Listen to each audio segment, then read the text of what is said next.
Of sound, Lavistro wakes in the underground. Cyber dragon host seizes the helm. Dive into the madness of virtual realms. Welcome to DragonCast. Fire breathing wine, screaming loud. Lavistro's here to shake the crowd. Psychotic dragon ready to ignite. Hold on tight, we're taking flight.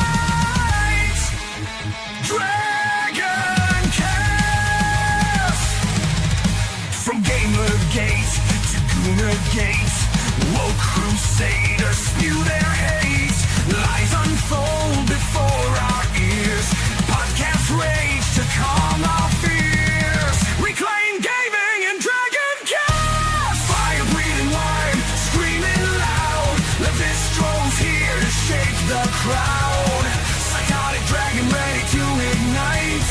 Hold on tight, we're taking flight. DragonCast. Worlds clash in endless collision. Gaming news with a fierce precision. With a spark so wild it breaks the norm.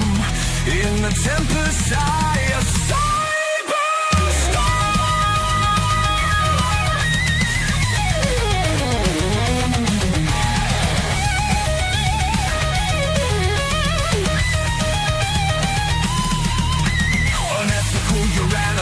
face the score. Truth burns with a psychotic roar. Corrupt suits sneer what they despise. DragonCast will open your eyes. Integrity found in DragonCast. Fire breathing metal, screaming loud. Lavistro's here to shake the crowd. Psychotic dragon ready to ignite. Hold on tight, we're taking flight. DragonCast.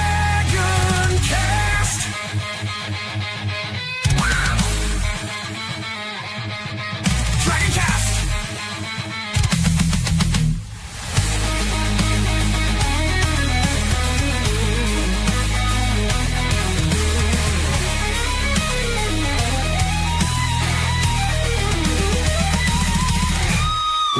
Of justice cut through the dark. Lavistro's roar ignites the spark. A dragon's heart fiercely defends the gaming world. Our passion ascends. This is DragonCast. DragonCast. And we're live, everybody. Hello and Happy New Year. Can you just believe that it was 2025 when we last aired? Like I said, I promised I would not air another DragonCast episode until the next year. I can't believe we did that. But yes, as we all know, the empires are burning and new empires are rising. But before we get into news and welcome the panelists every day, let's get into the chat. So we have VetGamerBoceifus saying sup. If you haven't yet, consider watching him. He's got the subs. He needs the hour. So, you know, if you say you support the vets and you haven't watched him, I'm just going to look at you with big disappointment. By the way, if my mic is not working, I've been tweaking my mic settings. So if my mic is coming too loud or too low or too garbled, just please let me know. Then we have St. Hugo. Hello, how you doing, buddy? And this guy. Hey. Stalking me like usual. Yeah. But speaking of which, how you doing, Dash? How's your I'm doing all right. Just, it's got through the holidays, New Year's, Christmas, it's just, it's winding down. Got to get back to my regular work schedule. Got to try and get some more content out. But yeah, overall good. Yeah. I learned the hard way that when it comes to Christmas, it's kind of hard to stream and do content. So I just wiped my hands and I was like, I'll just take a time off because my son's home. Like it's weird. In the summertime, I can definitely make content and stream and do DragonCast and catch for news and spend time with my son. But when it's Christmas time, there's just so much to do, and he's growing up too fast. You know how it goes. He's gonna be in middle school next year. I'm wrapping my head around that. I'm still thinking he's still a little baby. Mm-hmm. But yeah, and then you got some news that we're going to cover in Dragon Bites real quick, so stand by on that. But then we have VetGamerBoceifus. How you doing, Bo? Up. How was your New Year's? Always uneventful other than streaming. Yeah, I did. You've been on a roll with the streams lately. I've been seeing the notifications on Discord popping up like crazy. So good for you. I actually managed to catch a few streams. Still lurking, but seems like you're getting some views and some interesting gameplay too.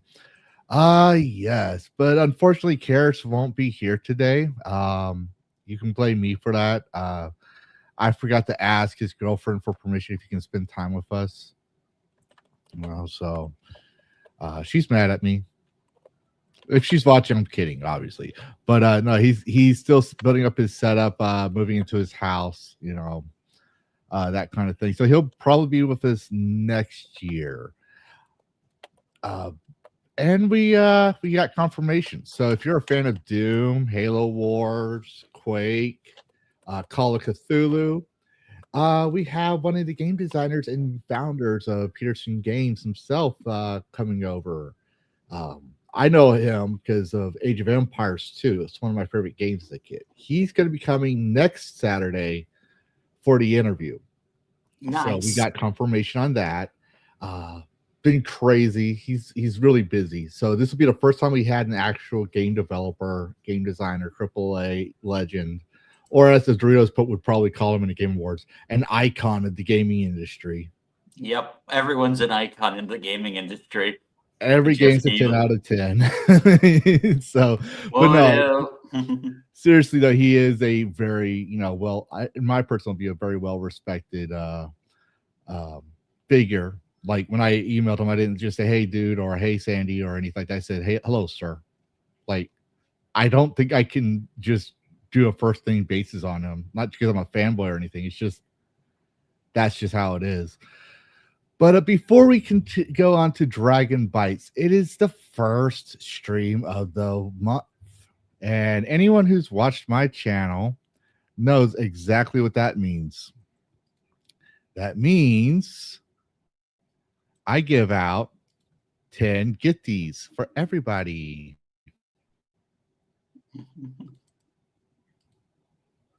So there y'all go. Howdy, hello. Hey, Howdy. Yes, about 10%. Oh, excuse me. Got gas. About 10% of my viewers and subscribers got a free gifted membership. So if you're one of them, you're welcome. And hello, Pouty. So that being said, Dash, you were telling me something that flew under my radar, which is rare, but you mentioned something about a PS6. Yeah, so apparently the shills, according to the PS shills who know everything about PlayStation, apparently that the planned PS6 is getting delayed due to RAM shortage. As you know, they haven't put enough games on the PS5, but now like you have to wait till 2028 to buy $1,000 portable PlayStation or something. I don't know. I don't understand why they have to get a brand new system every couple of years. Like that's something that I don't think they tapped the full potential of PlayStation 5 Pro yet. They haven't. They have not tapped the potential of either the base PS5 or the Pro. But haven't even scratched the damn surface. You know, like because game development costs so much money and they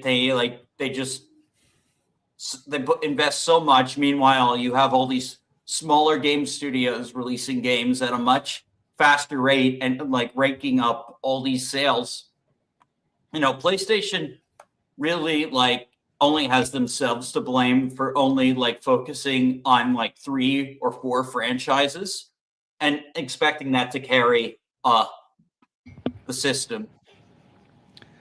Yeah. Meanwhile, you have Nintendo that has like 6 or like 7 like different series, like that they're like interchangeably like releasing games for.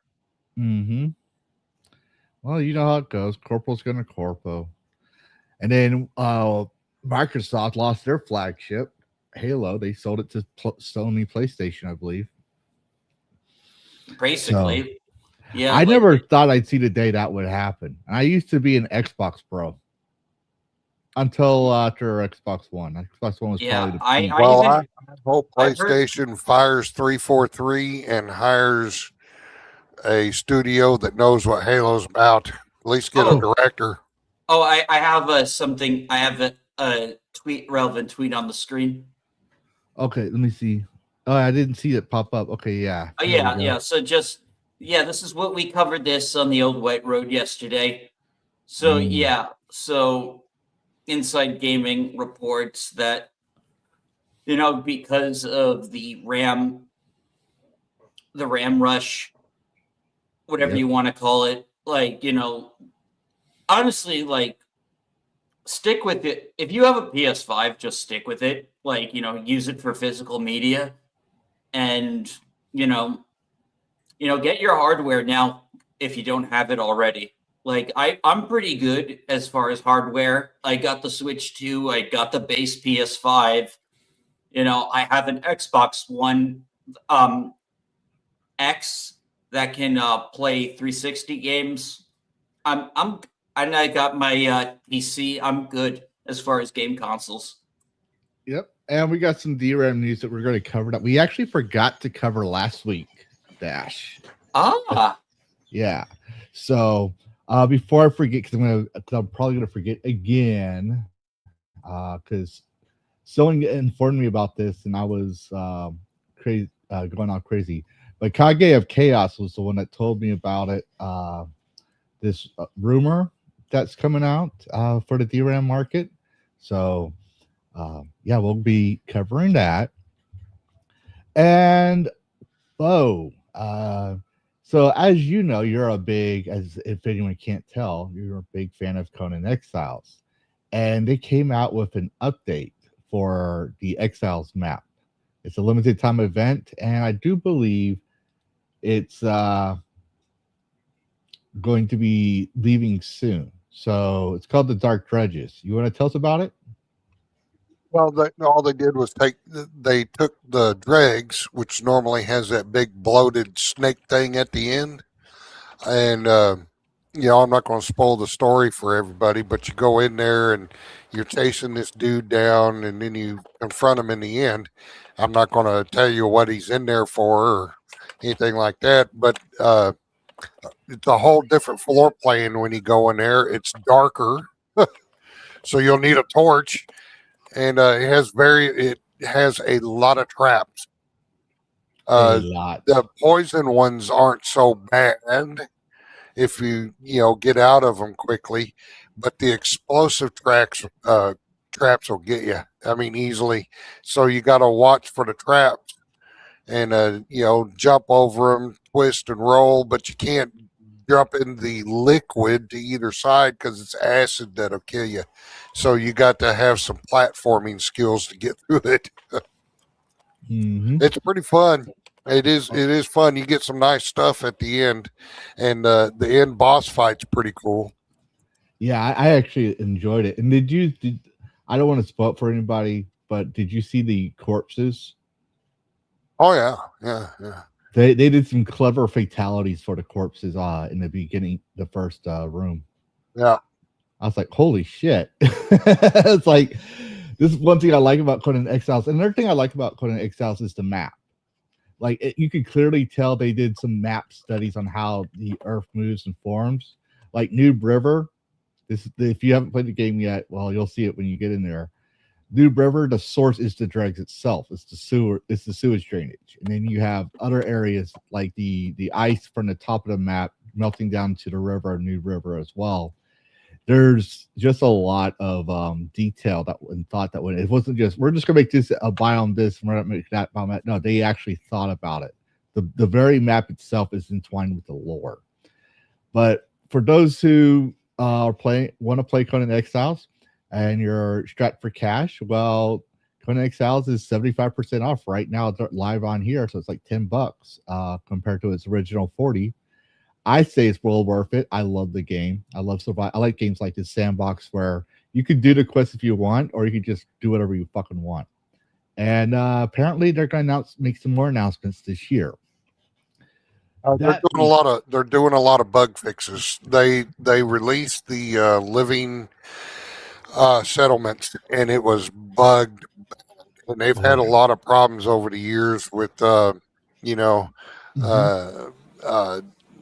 defunct code and stuff over the years, and they're going through and trying to clean up the bugs. They've done a pretty good job. They've cleaned up. The updates have been kind of small, but the devs have said that they're going to concentrate, and this was starting back in October, shortly after the release of Living Settlements, I think.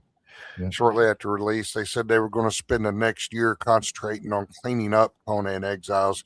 I wouldn't look for any kind of sequel anytime soon. Nah. But if they clean it up and do a good job cleaning up, you could expect more content from them. Mm-hmm. But they're not doing any more content until they get the game in better shape as far as bugs and stuff. Piranha, to answer your question, it's a one-time buy. Now, they do have a bazaar, which is like an in-game shop where you can buy extra items, extra stuff. One of the things that came out, let me see real quick because I forgot to put this up. In the bazaar is let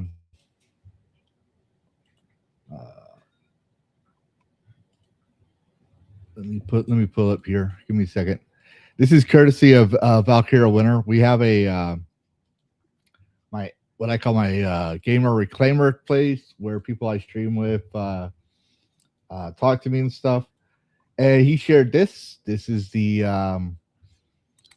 veneer cabinet set. Yeah, I did too. I actually like the veneer. I even got the picked set. You know me, I like the picks. So yeah. Like you just get in-game currency and you just purchase your bundle sets. So yeah. But other than that, no, there's no microtransactions. Like you don't have, it's not like a pay to win. This is one thing I like about it. It's not pay to win, and it's not a subscription fee. If you buy it on Steam, it's yours. As far as consoles go, I don't even know if they have it on console. I never bothered to check. But yeah. If you like sandbox games, that's like Minecraft, but without the pixel font, textures. Yeah, it's on Xbox and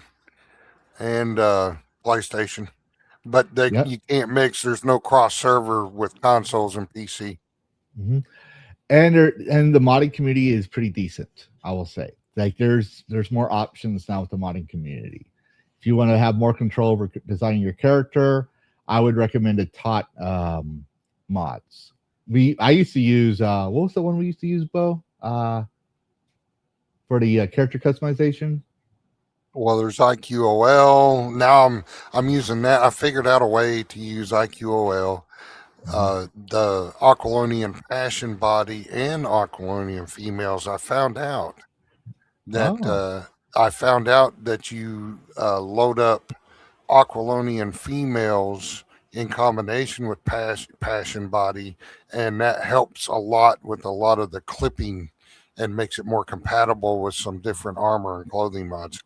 So you have both Passion Body and Aquilonian Females. But anyway, we don't want to get all into that. I could talk about Conan all night. Oh yeah. But yes, that's improved quality of life, or iQual as the community calls it. And then, like I said, there's Tot systems. I like those because it gives you more flexibility. But yes, speaking of which, going to my thing, this came out. This is from Sandy Peterson, the guy we're going to interview next week. But he points out when he taught game design at Salvador Methodist, he was explicitly told not to give any student a grade D or F. He was only allowed to hand out C for the biggest failures. So the grade average was from A to B minus. He'd have English students crying over a B plus. These were master's degrees candidates. Basically, they've already had the basic bullshit degree, the bachelor's of science, right? The game design or bachelor's of arts. The course cost, as recalled, is about $50K for its 18 months. So I assume this was university's motivation. But since I've heard that even Harvard inflates grades straight up. So here he's showing the grade point average over the years. So they're failing the grades, which explains a lot about game design today. When I was in game design school, my professors would say, go make an array system for an inventory. I did not know what the fucking array system was because he never told us, he never read from the textbook. So I didn't know what chapters we were covering because he never mentions it. And he spent the entire lecture talking about Donald Trump. The entire lecture. So I'd be like, okay, Professor Google and Brackeys, I don't know if your politics mine are the same, but thank you for your tutorials. Because I complained to my counselor at the time for playing my things saying, I don't even know why I'm here because most of my courses is covered by Professor YouTube.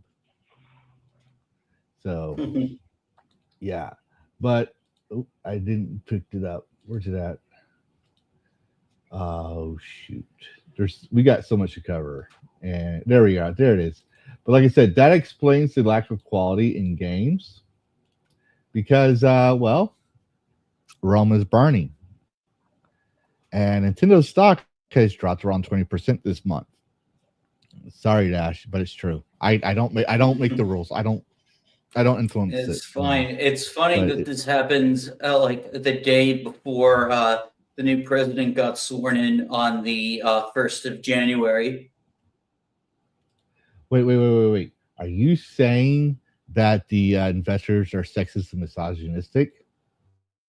Basically, I guess. I didn't know they could be so based. But yes, this was on January 1st. Bowser left the president of Nintendo of America, and we did cover it. I did say I expect it to do worse just because of empirical data. Now, she could be the exception to the rule. Don't get me wrong. She could be awesome, but from what I've seen so far, I'm not impressed. Well, really, her biggest crime is that one, she was a lawyer, and two, she's a little bit she's got a little bit of Sarah Palin syndrome. Like if you saw her, like worse. Go ahead. I'm sorry, I didn't mean to interrupt you. Yeah, like there's a video of her, like trying to talk about Hype to Switch 2, and she literally called the players Switch 2ers. Oh my god! Oh, I remember that video. It was so fucking cringe. Yeah, but I couldn't finish the video. Like that could just be. She's just probably just goofy. Like I'm hoping that's just the case. Yeah, I want Nintendo to succeed, and I want them to not be shit. Mm-hmm. The problem is that they're literally in like commie Seattle, and that means the hiring pool is all going to be deranged people. Yeah, I mean that too, and they just keep going back from Seattle to California, which doesn't even help that part. I remember I was stationed in Fort Lewis back in the day. I asked my ex-girlfriend back then. I was like, "Why is Washingtonians the worst driver?" She says, "Oh no, it's not Washingtonians. It's not a Seattleites." I was like, "Then who is it?" It's all the California drivers that come up here. I was like, sure. I don't think there's a difference. But no, I agree with you. I think we all want Nintendo to succeed. We grew up with it, all right? And we got some more Nintendo news coming up the wazoo. But I'd pull this one out. That was a great segue, Dash. I helped out a lot. We'll see what she has to say. And just for everyone to know, if you play Valorant, which I do not, and Riot is forcing Valorant players to update their PC firmware to keep playing. From Riot's perspective, the mandatory update is a net positive and part of a broader non-negotiable story-based line to curb cheating. However, we got more news about that coming up later on tonight. So make sure you stick around for that. And let's see what else.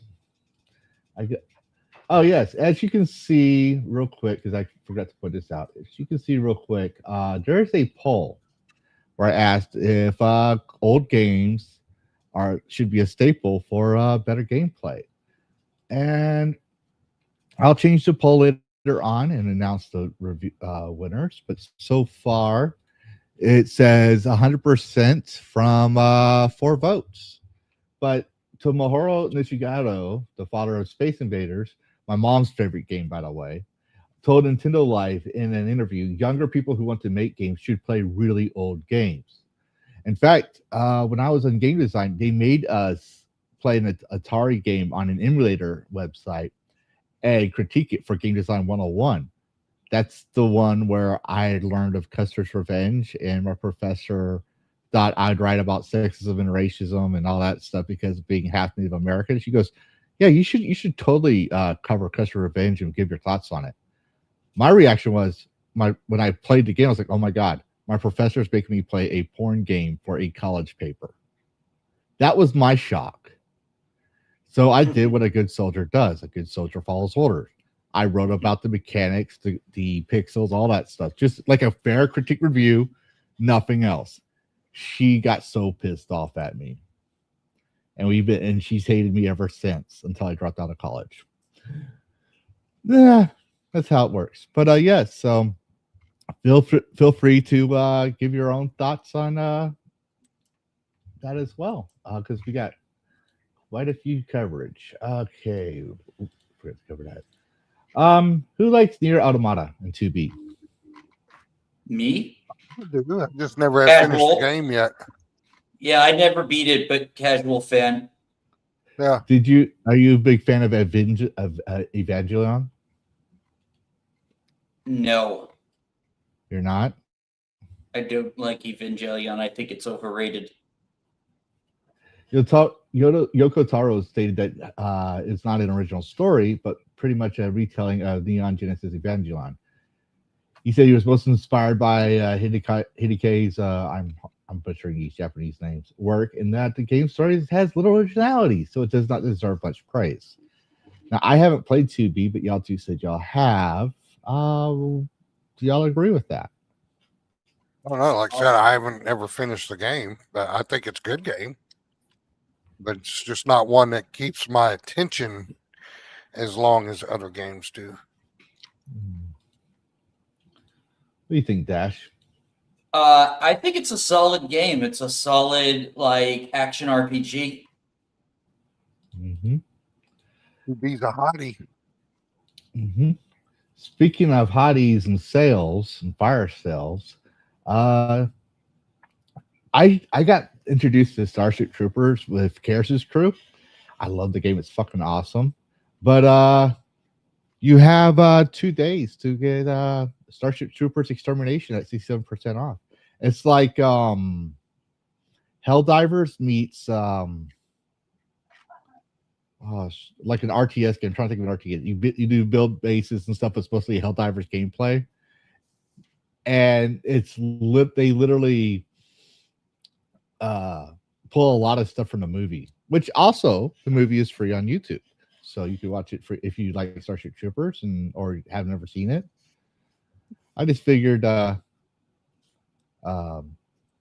people might like to hear about that. It's not a single player.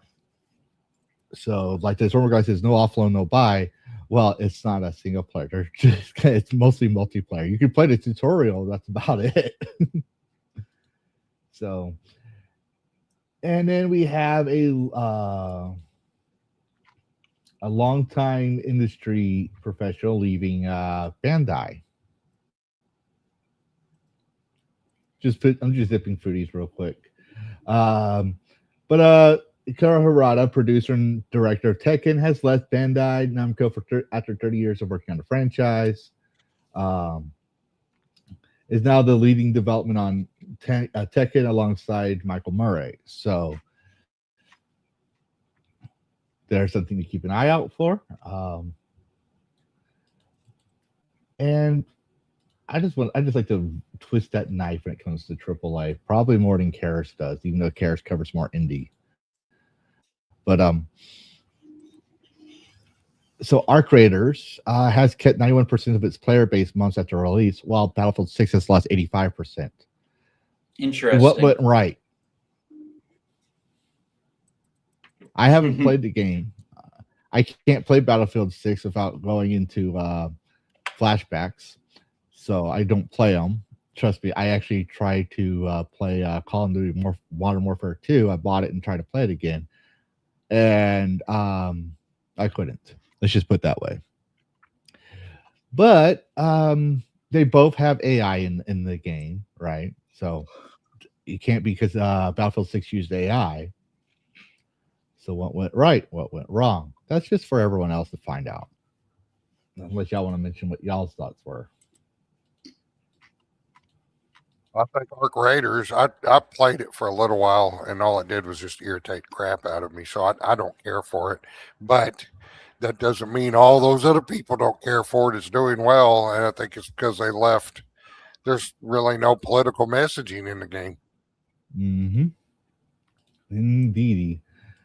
And Battlefield 6 is, they got all the microtransactions, and I mean, Arc Raiders has its own store, but it's not pay to win. I don't think it's not predatory as of yet. Mm-hmm. It may get that way in the future, but those old Battlefield games and all that, they're all very predatory in their money shop, and I think Arc Raiders may have a winning formula on their hands. I don't think the PvP is going to sustain the game for too much longer, though. I think they'll end up having to do PvE servers. I'm not big on PvP play. I mean, I'll play it sometimes, but it's not my thing. That's what irritated the crap out of me. Because I don't mind the death penalty of losing your stuff if your robot kills you or anything like that, but you're sitting there fighting a robot and then you get shot in the back by some player coming along. That just irritates the shit out of me, so I don't play it. I uninstalled it. And then you got those people that hack the PvPs, and like you can never, like, for me, it's hard to tell. Is it my connection speed? Is it the lag, or is it that guy fucking hacking? Like, I can never figure that out with PvP. I've always had shitty internet problems, but people who enjoy it, go ahead and enjoy it. Well, but, enjoy it. But I didn't. So I enjoyed the PvE part of it. It was a challenge. Those robots were a big challenge, but I didn't enjoy the PvP getting waylaid and shit. I didn't enjoy that at all. Yeah.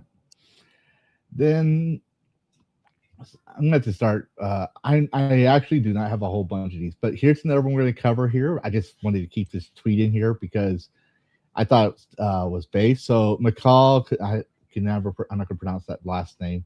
The GOG co-founder who just acquired the digital store from CD Projekt Red says GOG stands for freedom, independence, and genuine control. Now, I personally believe Steam's still going to be the main monopoly. I mean, I do believe that, but I also believe that GOG is going to be another contender because they're picking up the games that Steam is kicking out. I've noticed a lot of the games that were removed from Steam are on GOG. They had the freedom to buy games back in August, and they've gotten a lot of new as well as old games that are DRM free. So we'll be keeping an eye. I'll be personally keeping an eye on it, but definitely switching over to GOG is I don't want to have to buy all those games all over again. Oh yeah, no. When it comes to stuff like that, dude, what I'm gonna do is hope and pray to have a sale, and I'll buy it for like really dirt cheap if I can, and otherwise I'll just put a wish list out there, and then just get it later. But that's the only problem. Like, I wish GOG would say, okay, you have a receipt, you can download it here. Like, that would, if they had that, I guarantee you they'd be scalping a lot of Steam's customers. Like, if you prove it, we'll let you have it for free. If you can prove you have it. I don't know how they're going to do that, but if they can, that's awesome.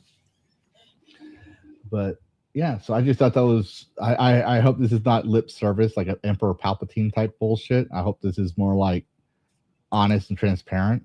That would be awesome. Smash JT seems to respect him a lot, so I'll consider that. But hey, Bo, did you ever play Super NES?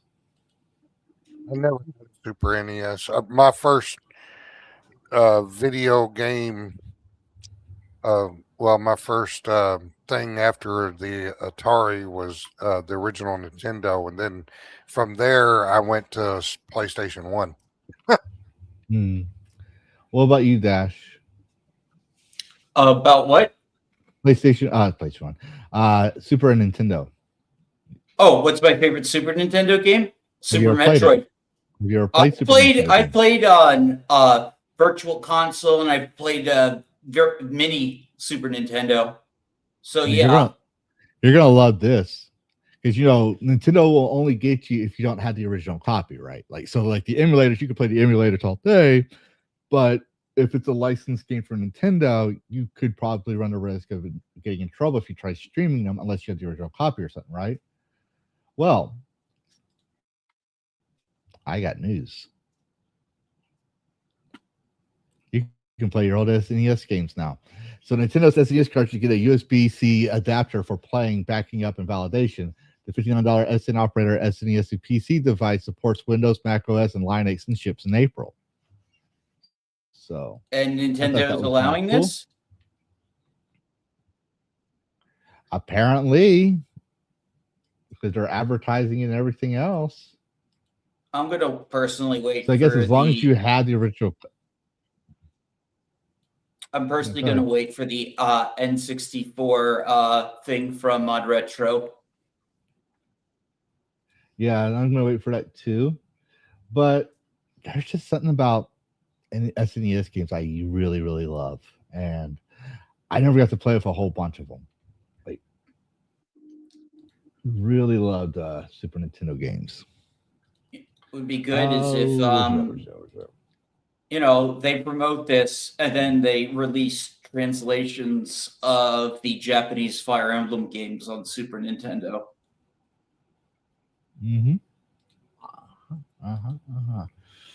And then we have, this is gonna give Bo a Indiana Jones and the Raiders of the Lost Arks effect right now. It's gonna make him feel a lot older. Games that had the biggest anniversary this year. So Zelda is turning 40 years old this year. Metroid is turning 40 years old. Dragon Quest, Kid Icarus. That's a game I have not seen a remake or another game title of since I think it was NES. There might be another one, but I have never Kid Icarus? seen it.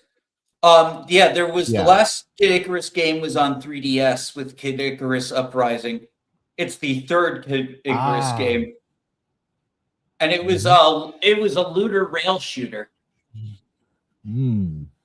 So like it was a rail shooter, but there was also like a loot system, so you collect like all these different weapons. It was a cool game. It sold pretty well. I only played the NES version. I think it was the NES. But I only played. But yeah, then you should look up Kid Icarus Uprising because it definitely it's a direct sequel to the NES game. And then Sonic the Hedgehog is turning 35 today, so there's that. Castlevania is 40, Persona is 30, Pokemon is 30, Animal Crossing is 25. I remember Animal Crossing. Oh my god. Luigi's Mansion is 25 and Pikmin is 25. So anniversaries for that. I wanted to get something for the new year type thing. And I'm going to ask a new question in chat for engagement, obviously, to help the cash out. But do you think combos make good games?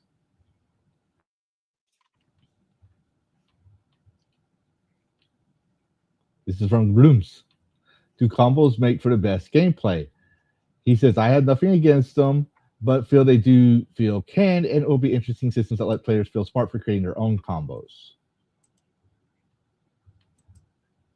Which, well, I'm not gonna lie. I just do button smash, button smash, button smash. I don't do XYZ or KE whatever, right? I just do click, click, click, click, click. Even with Bayonetta, I don't try to do all those crazy ass combos. But what do you think, Dash? Do combos make a good game? Combos are fine. You know, simple inputs are also fine. It's all about preference on how you want to do the game. I personally like games where the combos aren't too complex. Yeah, Stellar Blade. I played that. I didn't.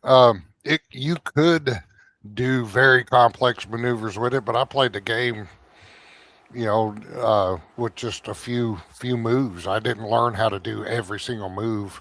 I had my favorites I used all the time. I didn't have to learn every single move and every combo to beat the game. Yep. I just like to fight and not think about it too much. Combos are cool. Like, give me the bit. Like Conan's combos are interesting. It's like just 2 buttons. You can do 2 light attacks and a heavy, or 2 heavy attacks and a light, and you get different moves, right? I like that. I don't mind having different combo moves, which is fine. I just don't want. What my personal fear is, like, you're gonna have combos that's impossible to use with my left hand. That's like, oh, this boss can only be defeated with RB or an RT or something like that with the keyboard. And I'm like, well, that sucks. I'm left-handed. I'm never going to be able to time those right. But real quick, we have, I closed the poll with a new poll. And the old poll, do older games build better understanding of game design? Out of 6 votes, we have 100% yes. So people believe that the older games give a better basics understanding of game design. So, we're going to cover some. I found some games that are coming out that are interesting. Just sneak peek. They're not part of the games we find interesting, but just some brief things that came off on my radar. Fate Keeper is a first-person RPG published by TQ Nordic. So I actually thought it was pretty cool. It doesn't look like it's Souls-like, but it has that dark fantasy. That's one thing I want. I want dark fantasy. I don't want Souls-like. I'm tired of Souls-like. So it feels like it's got the basics like Oblivion and Elder Scrolls type games, Poison Blaze and Magic. So I'm curious to see how this is going to work. Probably won't get it because it's first person. Probably won't get it. Well, then you might like. Do you like RPGs, like dark fantasy action RPGs? I like any kind of good role playing game. I don't like horror fantasy and stuff like that. But I'm not big on. I lost interest in first person games years and years ago. Because if I want to create a character, I want to be able to back my camera out in the third person, look at it, whether it's male or female character. I want to be able to see my creation. You can't do that in first person. Yep. Indeed. And this game is called La Divina Commedia. It's coming out. I just found out recently about it. Did some quick homework. It is a indie/AA studio that's doing it. But it's a dark fantasy RPG that obviously has combos. You play warrior, poet, female. So I'm assuming that means female. You can choose male or female. Is it a Souls game? It's basically Dante's Inferno. Oh, okay. Now you got me fucking interested. Yeah, it says it right here. That's what got me interested because I was like thinking about it. I was like, I was looking for this game in the winter sale, and I was looking for it in GOG everywhere else. I missed Dante's Inferno on Xbox 360. Oh yeah, so good. I wanted more of that. I remember playing that in the barracks back in the day. It was a fun game. Yeah, I forget what panel was on. I talked about it extensively when like the leaked ideas for the sequel came out. Yep. Yeah, you remember the sequel? I think it might have even been this show. We talked about it. Yeah, I like that enemy with the weird. Oh what? Oh my God! Yeah, that is a cool monster. Mm-hmm. And the worlds change every time you enter it, so it's procedurally generated. So that's gonna be interesting. Hack and slash mechanics. So it's not more. So if it's hack and slash, I don't think it's gonna have the Souls-like mechanics. If it's got the hack and slash, but it is faster and more combo heavy than the slower. So yeah, it's not even Souls. It says than the slower mix of Souls games. So I did look them up, right? So they have the company who makes is Giyama Games, which, according to a search, says it's indie / AAA or AA. Which, by the way, we had a clown who says, "I don't know what I'm talking about when it comes to AA." He kept saying Expedition 33 was AAA, and I don't know anything despite being in game design in the past. But this is the previous title, the people that we were talking about earlier, Jamin Games. The previous one has mixed, so I'm going to say take it with a grain of salt, but it still looks stunning and stuff like that. You can get it for $20 on Steam, but just something I want to keep an eye out for. And then where's it at? Another game that's coming out, which seems cool, but I'm kind of like, is Spine. You ever heard of that game?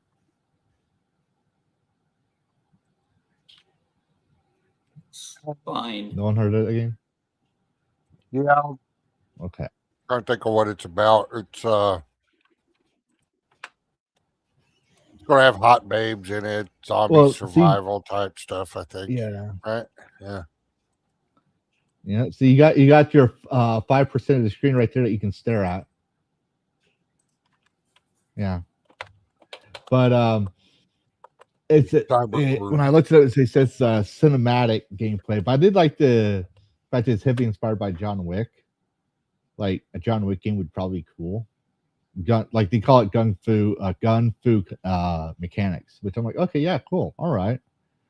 So I'm gonna keep an eye on that. Survival, it's city survival though. Looks like. Mm-hmm. Play Gothic GOG version. Yeah, I'll definitely give it a shot. A little Sergeant Garantina, that's Leslie. But yeah, we had a lot of games that came out. And some people that don't play games because it doesn't fit their political beliefs. Do you remember me talking about Soul Ash last year? Well, not last year. Now it's back in 2024. I think I talked to you about it before. This is before we had DragonCast. I know I did a video back in 2004, but I think I remember seeing this game. I haven't seen any new about it for a while. Yep. Well, the game back then, there was big controversy because Archer said he was not going to put homosexuality in the game because it defeats the purpose. It's out of the scope. Now I remember. Right. So someone posted that they're gonna the same thing. He says, "I love Dragon Fortress." Okay, all right. But play with the name. Maybe when it leaves early access, I'll try again. Refocusing on the gay thing. This is a fantasy game. Something like it's basically a copium in what I'm reading here. That it's a fantasy game, so you should allow gays. Not every fantasy game has to allow gays. Here's a question. Here's a comeback. if it's a fantasy game where they have magic, right? Why do you need to go to a doctor to have a sex change? Why not just cast magic, major illusion or transformation, transmutation? That was the stuff I was saying when Dragon Age came out. Exactly. Or another one was back when they tried to put the wheelchair people in D&D. Vivian, and I forget the blonde chick's name. It was a comic strip. Vivian was in a wheelchair, and she's, I'm a paralyzed adventurer, and she's a full plate mail. And Vivian just casts major heal or something like that, and she's able to walk again. Like that's the whole thing. Like, you don't, like, the purpose of I thought the purpose of trans is to identify, is to fix your identity to the way you think you're supposed to be. If you identify as a boy or a girl, Yeah, you would so change many trans people. If like there was a gender change potion, like, you know, ideally if you're trans, you drink it, and then no one would ever know. It's on my backlog. I think I have Celeste too. Watch, I don't have it. Yeah, But I don't know. But it's, yeah, this guy. I appreciate this guy for standing his ground, and I'm sure his player base does too. It's not bigotry, and you know, I say this as like, well, but let's be real. I've never cared. Like, you know, I think of myself more as a straight guy than anything else. Let's be real. Yeah, you know, it's like, so funny. Like, but my point is, like, you know, it shouldn't matter. Like, not everything needs to cater to everyone. Yeah, no, and like, it's just like me and Bo were saying, we're not big on PvP games, but that doesn't mean that it's not for that no one else should play. It just means it's not our type of game. It's not meant for us. Just like, I don't know, a hard, challenging, straight game is probably not meant for Dash Attack because there's no buy in it. That's okay. Hey, if it's got hot chicks in it, I'll play it. Exactly. But I play pretty much most any game if I find it interesting enough. I'm one of those type of players. I like my RPGs, like my sandboxes. But one thing I will say I do hate, yellow paint. Yeah, I'm so glad you could actually turn off yellow paint in the Quiet Place video game. I thought that was a great accessibility feature to turn off yellow paint. Exactly. So based Quiet Place. All right, now we're getting into the tech things, the part people are wondering about, the rumors and stuff like that. First off, because you know I used to be a Ubisoft fan, and Lavistro is having a really hard time getting used to not owning his own company, that they have two co-CEOs now, right? And clearly from the center of the thumbnail, you know, we're probably going to be talking about hacking. And before we do, if you haven't followed BX Underground, they do a lot of deep dives into tech and stuff. But this is from one of their tweets. As more Ubisoft drama unfolds, I am being notified of more drama. Unfortunately, I cannot go into details yet. What I can share, though, is that Ubisoft is alleged help desk support from India who have been allegedly giving people panel access in exchange for money. So apparently the hacking situation thickens.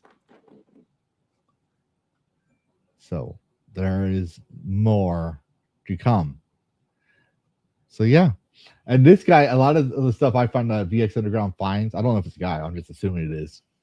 I was following one of his things a while back, and he gets really detailed in the technical stuff and shows you what he finds and this and that. So I'm going to be keeping an eye out for that. But Mikey gave me some news today. This was right before DragonCast, so shout to Mikey, the Goon Room, if you haven't followed him. But he just sent me this. He was trying to order some DRAM. $500 right now. Your RAM's 500?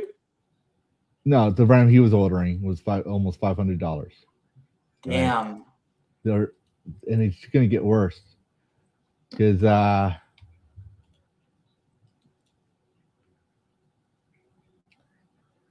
found this earlier. The DDR5 kit, 48 GB, 2 by 24 gigabytes. is about 16K in pounds.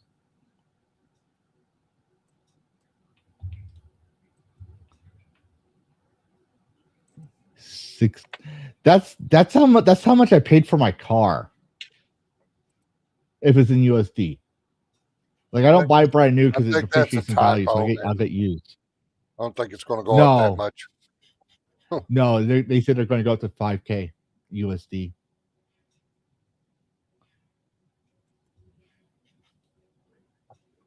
I've heard of that one. Here's And the if you don't funny believe thing that, is these corporations are jumping on this AI bandwagon. They're buying up all this RAM. It's a gold rush.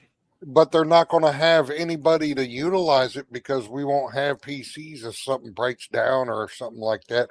We won't have any hardware to be able to utilize the systems they're spending all this money on because they've got all the shit. Yeah, and it's going to get a lot worse. And there's some good news about it too. But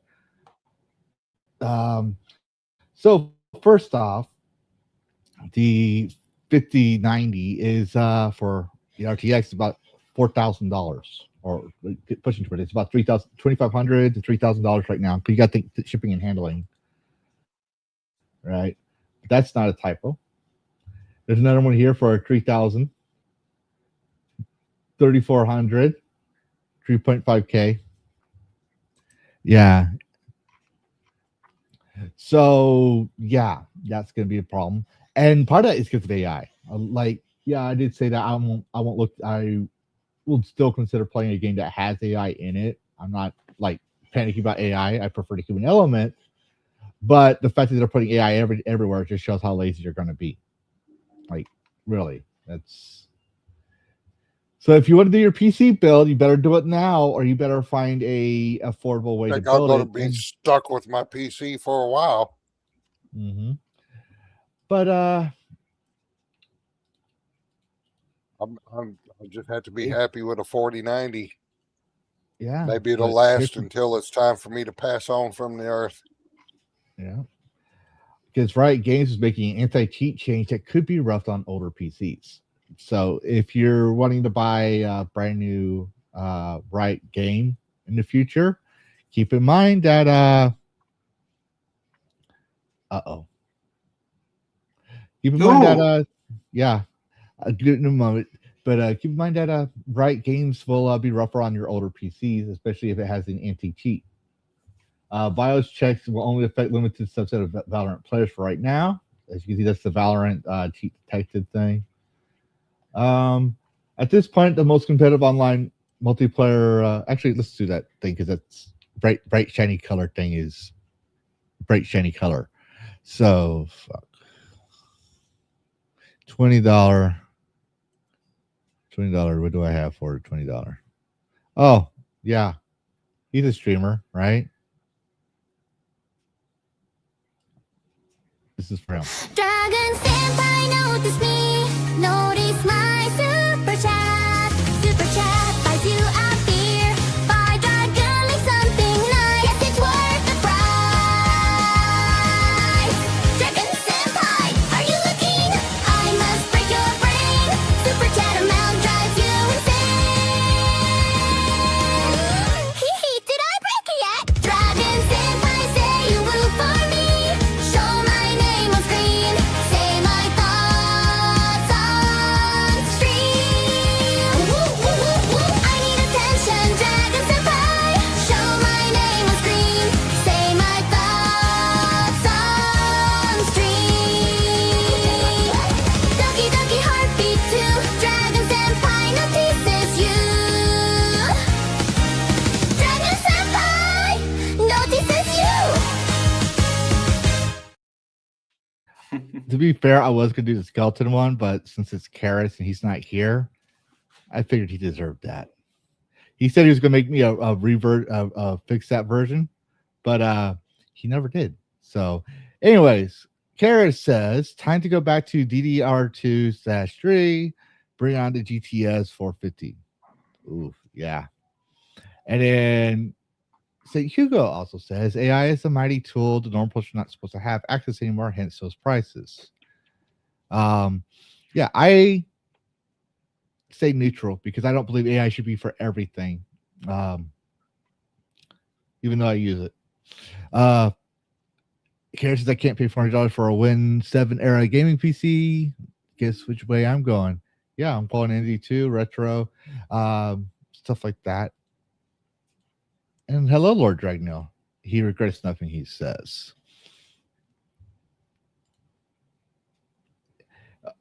Sure. You know what? No, I'm not even do it. I was gonna make a poll, but we won't.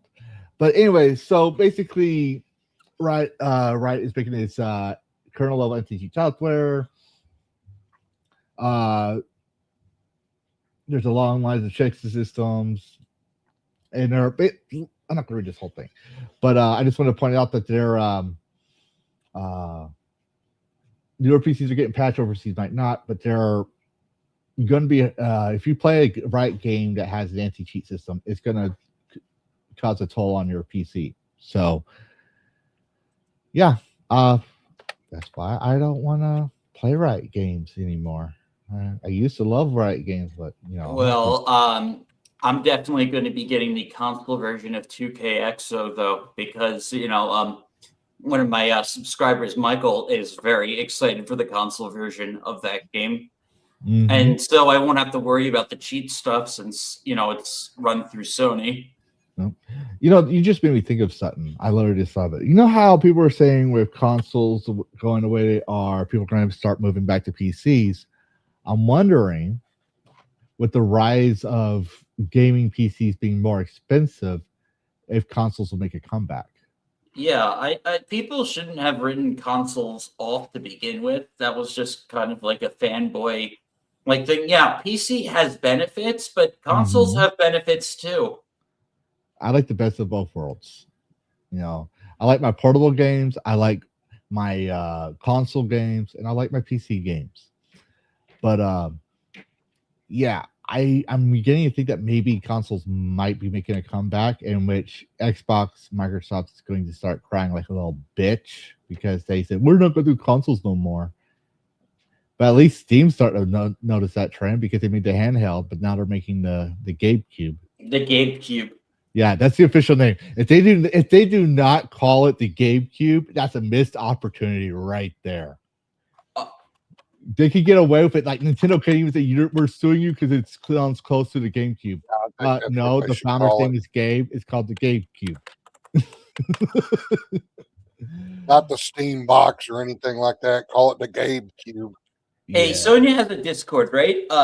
Yeah. Lord Dragneil. Yeah, I believe she does. But not everything on the tech side is doom and gloom. This is from Kage of Chaos. Let me make sure I say his name right because I keep wanting to say Ryan Kage, and it's not Ryan Kage, I don't think. But we were talking about it in another Discord. Kage of Chaos told me about this, and we didn't cover it. But apparently, the rumor is that Asus will eventually start manufacturing DRAM amid hardware shortages, basically being a new player. If you haven't heard about the RAM crisis, obviously we have. The DRAM market might get a boost soon as Asus is reportedly planning to enter the competition with its own products. The company wants to start DRAM production by the end of Q2 2026 if price and supply don't go back to normal. The memory shortages are expected to last to the end of 2027, by the way. So this could be a very expensive year for game consoles. And yeah, so we might have a third contender, and I think that's good because from what I understand, ChatGPT, OpenAI, or was it NVIDIA, wanted to some company bought like an enormous bundle of DRAM, causing the shortage. Someone should have put a stop to that. Like there should be I do believe you have the freedom to buy whatever you want, but if you cause a market shortage like that when it's in demand, I think there should be set limits. Yeah, you know, because now you're just depriving people of their rights to buy things and making it worse. But what do I know? I'm just a dragon. I don't know. We're on our way to Cyberpunk 2077, man. All the corpos are going to run everything. Yes, indeed. Uh, There's going to be wars in the streets between corporations for RAM to power their AI systems. exactly. But I got news for you, Dash. Yeah. More Yeah. Nintendo news? More Nintendo news. Or third party, but still Nintendo. Yeah. Yeah. Switch 2 publisher backs off game key cards after leaking lower cost cartridge options. The Switch 2's data-free downloading enabling game card keys have proved controversial with players who worry about long-term ownership and access issues to their purchases. Like we said before, and it's a popular thing that going back, I don't know how many years, 5-6 years ago, you will own nothing and be happy, right? Mhm. Or gamers should get used to not owning their own games. You never said anything about it, even though it was one of your employees or execs. I don't care who said it originally. You were representing, you were the face of the company, you're the CEO. You could have came out and said, no, we don't agree with that. You did not. So get used to not owning your company. But you know, they said that. Now they're trying to. This is the thing that when I add in here. Todd Howard said when people complained about the compatibility issues of Starfield, buy a better PC. Mhm. Randy Pitchford also says the same thing and said, if you know how to make it your own game engine, we'll be your first customer. So many people made that excuse, right? Buy a better PC. It's so tone deaf. And now they're trying to say, okay, you will not own. You do not own. You're citing EULAs that say you agree you do not own this game, even though you paid full price like you did on a physical copy, right? And so yeah, I can understand why this is controversial because regardless if it's digital or not, we pay good money for it. It should be our copy. But yeah, we don't own the rights to the game itself, like the IP.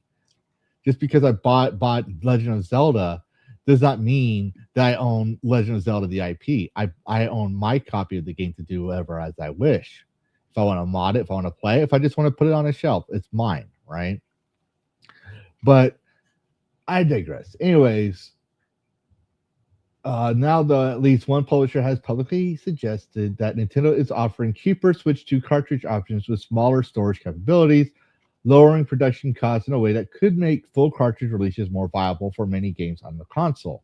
Earlier this week, R-Type Dimensions 3, publisher in Games, explains to customers that it couldn't switch from game key cards to a full physical cartridge for the retail version of the Switch 2 game without significantly raising manufacturer costs. Basically, you're $100 a game, right? Those additional costs would force us to increase the retail prices by at least £15, about 20 USD, and in games wrote at the time. So you remember that 16K? Well, 15 euros, right, is about 20 US dollars. That 16K euros is probably like 20K, give or take. But anyways, in an update posted to social media earlier today, the publisher said there's no better timing 2 days ago than Nintendo announced 2 smaller cartridge storages, blah, blah, blah, blah. And then said they just decided to replace the game key cards, which were going to be in the game's retail box with full physical cartridges. That change will result in the game's asking price by £10, about $13. So it's going to be a little cheaper than 20. It's like $7 cheaper. So that's less than at least 15, and it was specifically quoting for the same change just days ago. Oh, this is new. This must have came out recently. And then later updated its official blog to remove any reference to the smaller sizes it previously said Nintendo had announced. The publisher also backtracked in social media, clever there is no official changes. And okay, so I guess they made a retraction since the last time I read it. Oh, well, false alarm. False alarm. False hope. Yeah, false hope. I do apologize for that, everybody. Yeah. So, but we don't get into politics here, but you know, I want to say Ghost of Yote probably didn't do so well. Does it surprise you? No, doesn't surprise me at all. I mean, here's my thing. If they kept their mouth, if the one person that got fired for this, obviously, kept their mouth shut, right? She kept her mouth shut, or he, whoever, I don't fucking care about their goddamn politics. The game probably would have done well. Because the lead actress saying we are Antifa, that's like over a year old, if I remember correctly. It wasn't during that same time frame. But we have some news I just want to point out real quick because I forgot to point this out. The Sucker Punch Studios head steps down. So basically, Brian Fleming is stepping down from his role as head of the studio. You know, and I think that's partially because of the sales. But I'm also thinking that maybe it could be other issues as well. So, studio head is I just want to point out that they're not all failing upwards. I guess once you make studio head, there's nowhere upwards to go. I thought the whole Sucker Punch departure thing was very like sus. People were like coping, saying it had nothing to do with Yotai. I think it did. Mm-hmm. That or the employee being fired. It could be that too. You fired a woman of a marginalized member of the group. You know, how dare you betray the great book of DEI, whatever. Oh man, that girl had it coming. Like did. I mean, I'm still waiting for Bethesda to fire the dude who made the cat tweet on X. Exactly. Now, hold on, son. Because we're zipping fruities to try to zip through. But we got the Riot Games anti-cheat that I mentioned before, right? Well, no, we already covered that. Never mind. False alarm. I thought I shut that down.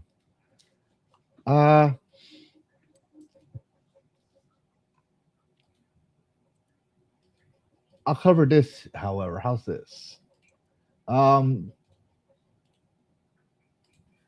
Who's that? Guys, I apologize. Normally, obviously, I'm usually organized, but my VTuber model got removed off of VTube Studio, and I had to find the original files and put everything back up within minutes before everyone started piling in for DragonCast. And so that meant my organizing my files got delayed. But for those who don't know, game companies are unionizing, and we talked about this extensively. For example, the one in France at the main headquarters was unionized in 2018. Solardes Informatique, and they did not do anything to help with crunch culture that Ubisoft is one of the big guilty parties for, because DDR Dance Dance Revolution 5 had a lot of crunch, and all they do is talk politics. So Ubisoft halfway unions workers form a union, so we can expect more bullshit from Ubisoft. 61 workers at Ubisoft halfway has successfully unionized, joining Game and Media Workers Guild of Canada, locale 3011 111. According to CTV News, the certification went through Nova Scotia. Employees at the studio announced their intention to unionize last June, but the company's reported challenged some of the early efforts. But it's supposed to be their Ubisoft's first North American union. What you should take away from this, expect, like I said before, expect more bullshit. When most people were covering Gamergate, Gamer to the World were game devs. It was either Gamer to the World Unite and Game Devs union groups were working behind the scenes recruiting college students as well as devs, which was back then crunch culture in 2016, 2015 was basically everywhere, and no one was listening, so they went for unions. But in the early days, most of the senior devs did not want the unions. For those who don't know, it was most of the newer people, because they didn't, but they weren't getting in out. Like, no one was listening to them. So the unions unionized, and well, they got super political. So now we're going to have more bullshit from Ubisoft. I don't think they're going to based on past trends with unions and game devs, they haven't fixed anything. They just sit there and like to talk about politics like Kotaku and Polygon does. So consider that. I'm going to say I have a feeling that Halifax might shut down eventually. What do you think, Dash? The Ubisoft union. I'm pretty anti-union. I just feel like these unions, like they try and like control the companies and the employees, and like originally unions were supposed to be like to help these like meat packing companies not like screw over workers with unhealthy conditions and unlivable pay. Mm-hmm. And now the unions are just there to just like extort money, essentially, in my opinion. From their own Just people. not. Yep, from their own people. Like they say they're helping you, but they're really just helping the bloat. And then even like this like SAG-AFTRA union, like the SAG union screws over its own actors. Yep. In fact, that SAG-AFTRA was protesting last year right outside the BAFTA Awards when it was going on, and no one talked about that. I did though, but yeah, SAG-AFTRA represents the voice actors in game development now. Why do you think people indie devs are stop hiring a lot of voice actors and they're starting to go with AI? It's not because they're anti-union. It's the union. It's a cheaper alternative, and they don't Yeah. have to deal with all that union bullshit. Yeah, you know what's funny? So I learned about this a while back when the Lord of the Rings was being made, like the very first movie, right? The Lord of the Rings, Fellowship of the Ring, right? I read on the paper that the American, was it the Writers Guild of the Screenwriters Guild of America, one of the Hollywood Writers Guilds unions, they told actors and their members and announced it publicly that the news covered it, not to work with Peter Jackson. Was it Peter Jackson? Basically, don't work on that movie because he wasn't hiring unions. He wasn't working with the unions. And so that's what I heard back when I was back in that time period. My mom told me about it. I read about it. And well, we still talk about Lord of the Rings, what, decades later? Oh, decades later almost. Hell, they're re-releasing them in theaters. Exactly. It was so well done. And they like one thing I remember was the Battle of Helm's Deep. If you watch the corner screen closely, you'll see one of the Uruk-hai, right? That's supposed to be dead. Just lifts up his head to see if they're still filming and lies back down. You know why that is? They needed more extras, and so they hired tourists and said, "Would you want to be in the movie?" That's literally what they did. They hired tourists. Well, I remember, no, in the theatrical cut, originally there's a car that rolls in early on in the movie that apparently they didn't catch. Yeah. But so yeah, I'm not anti-union per se, but I have had my past experiences with unions back when I worked at other factories before I was in the military and all that stuff, that I don't like talking to my union rep because there's certain people that don't deserve a raise. They just drift off. But if I get a raise, everyone gets a raise. And I never liked that. To put it simply, I know it's a little bit more complicated. Chill, guys. But fans accused Battlefield 6 of copying art for Call of Duty. In the first-person shooter, fans of the two titans, Call of Duty and Battlefield, found themselves up in arms again. This time, it's over accusations that EA has blatantly copied Call of Duty arts from days gone by, releasing a new Battlefield 6 skin that eerily represents the 2013's Call of Duty Ghost. The Battlefield Pro Pass contains a skin with a balaclava that admittedly walking the line between inspired and pure replication. Check it out below. So here's the thing. I do see the similarities. I really do. But I still think it's reaching, but it is a controversy. And one of the servers I'm in that I'm like that I don't use my Lavistro name on. They literally are up in like the chat is like the main chat of the Discord server is going nuts. So they're fighting over this, but yeah, apparently it's not identical, but apparently they may have copied off of it. So you know, I would not hold it past them that they did copy off it or copied off their work in such a way where it's not theirs, but it's still you can tell, yeah, they got it from them because apparently they remember they had AI generated art and they're still dying on a hill. It's not AI generated, but I'm pretty sure guns don't have two barrels like that.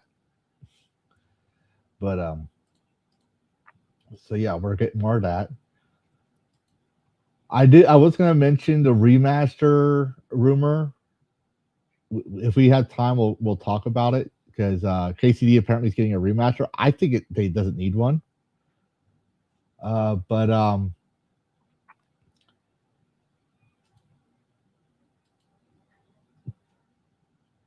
hold on, son. I know. Hold on. Sorry, my son wants me. Dash, how well do you know about the Embracer Group fire sale? Fire sale. Yeah. Are they selling shit already? Anything Yeah. that they? What are they selling? I'll let you cover this, and I'll come back and join you here in a second. Embracer. But okay, yeah. So I'll pull up that article myself. I'll put it in the chat. I'll put it in the chat for you. But yeah, for everyone else, I'm sorry, my son needs me real quick. He says he can't do it himself, so it's in the private chat. Oh, okay, yeah, because it's not coming right up. All right, let's read this. Okay, so Embracer Group selling off Arc Games and Cryptic Studios. Okay, Arc Games. Let's see. What do they? Oh, let's see what they. Right, Remnant franchise, the Remnant franchise, as well as online game Fellowship, which is part of a Coffee Stand Games. So yeah, the Remnant, that's pretty big. That is pretty damn big. Yeah, I'm not a fan of Embracer. I remember when Razor Fist was kind of shilling them. I don't think they've been good stewards. I think they're kind of fuck ups. They're the ones that own Crystal Dynamics. Yeah. Let Crystal Dynamics screw up Lara Croft, and then when they hired that company to do the remaster, and they allowed them to put that stupid warning right at the beginning. Yeah, exactly. That's what I was going to say, Bo. That's exactly what I was going to say. That stupid warning. I think, like I said, I just think they're kind of a bunch of fuck ups. I don't think Embracer Group has a real good track record. I mean, they run games. For sure.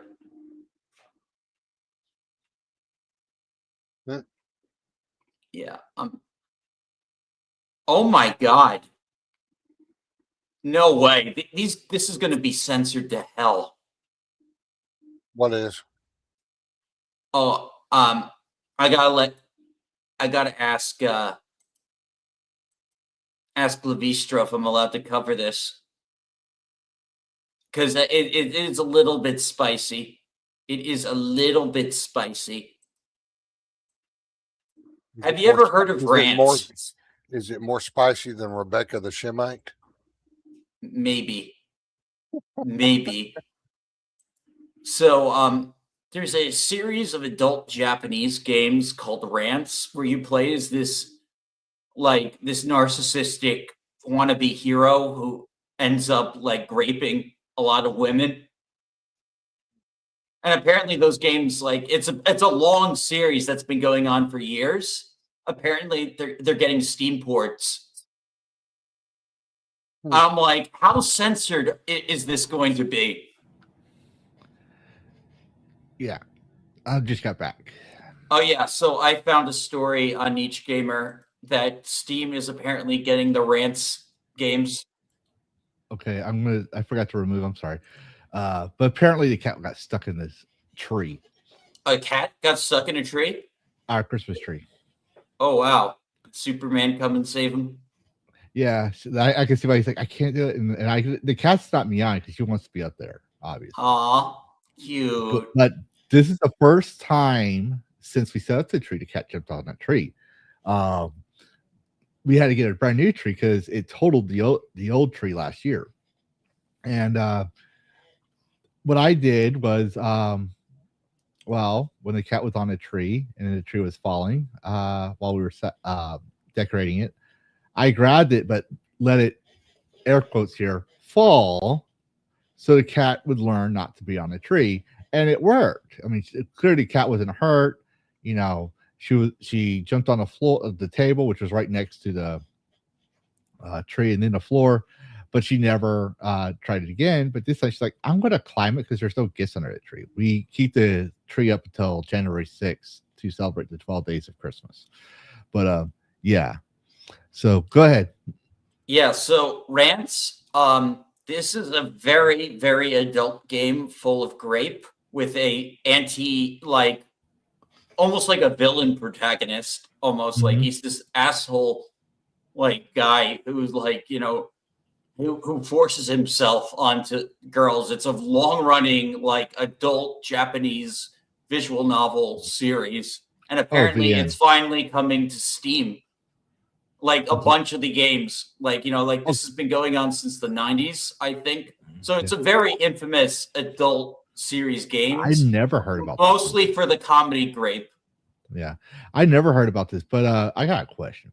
Yeah, my stance on VNs is they're not games. Like, people could feel free to disagree with me on that, but if it doesn't have game mechanics where I just press skip to skip the dialogue, and then 3 seconds later I end the game without actually doing anything, it's not a game to me.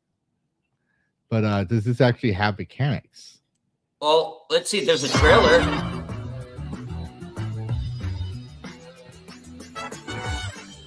Oh, it looks like it's made with. Oh, so yeah, it's got dungeon crawler.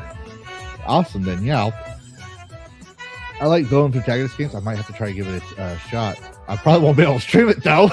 Yeah, you probably won't, especially depending how censored it is. If they have a streamer-friendly option in the thing, like an NSFW, a modern audience option. No, just like streamer-friendly, where it's like NSFW off, so where you don't see that, or it fades to black or whatever. You know, that'd be cool.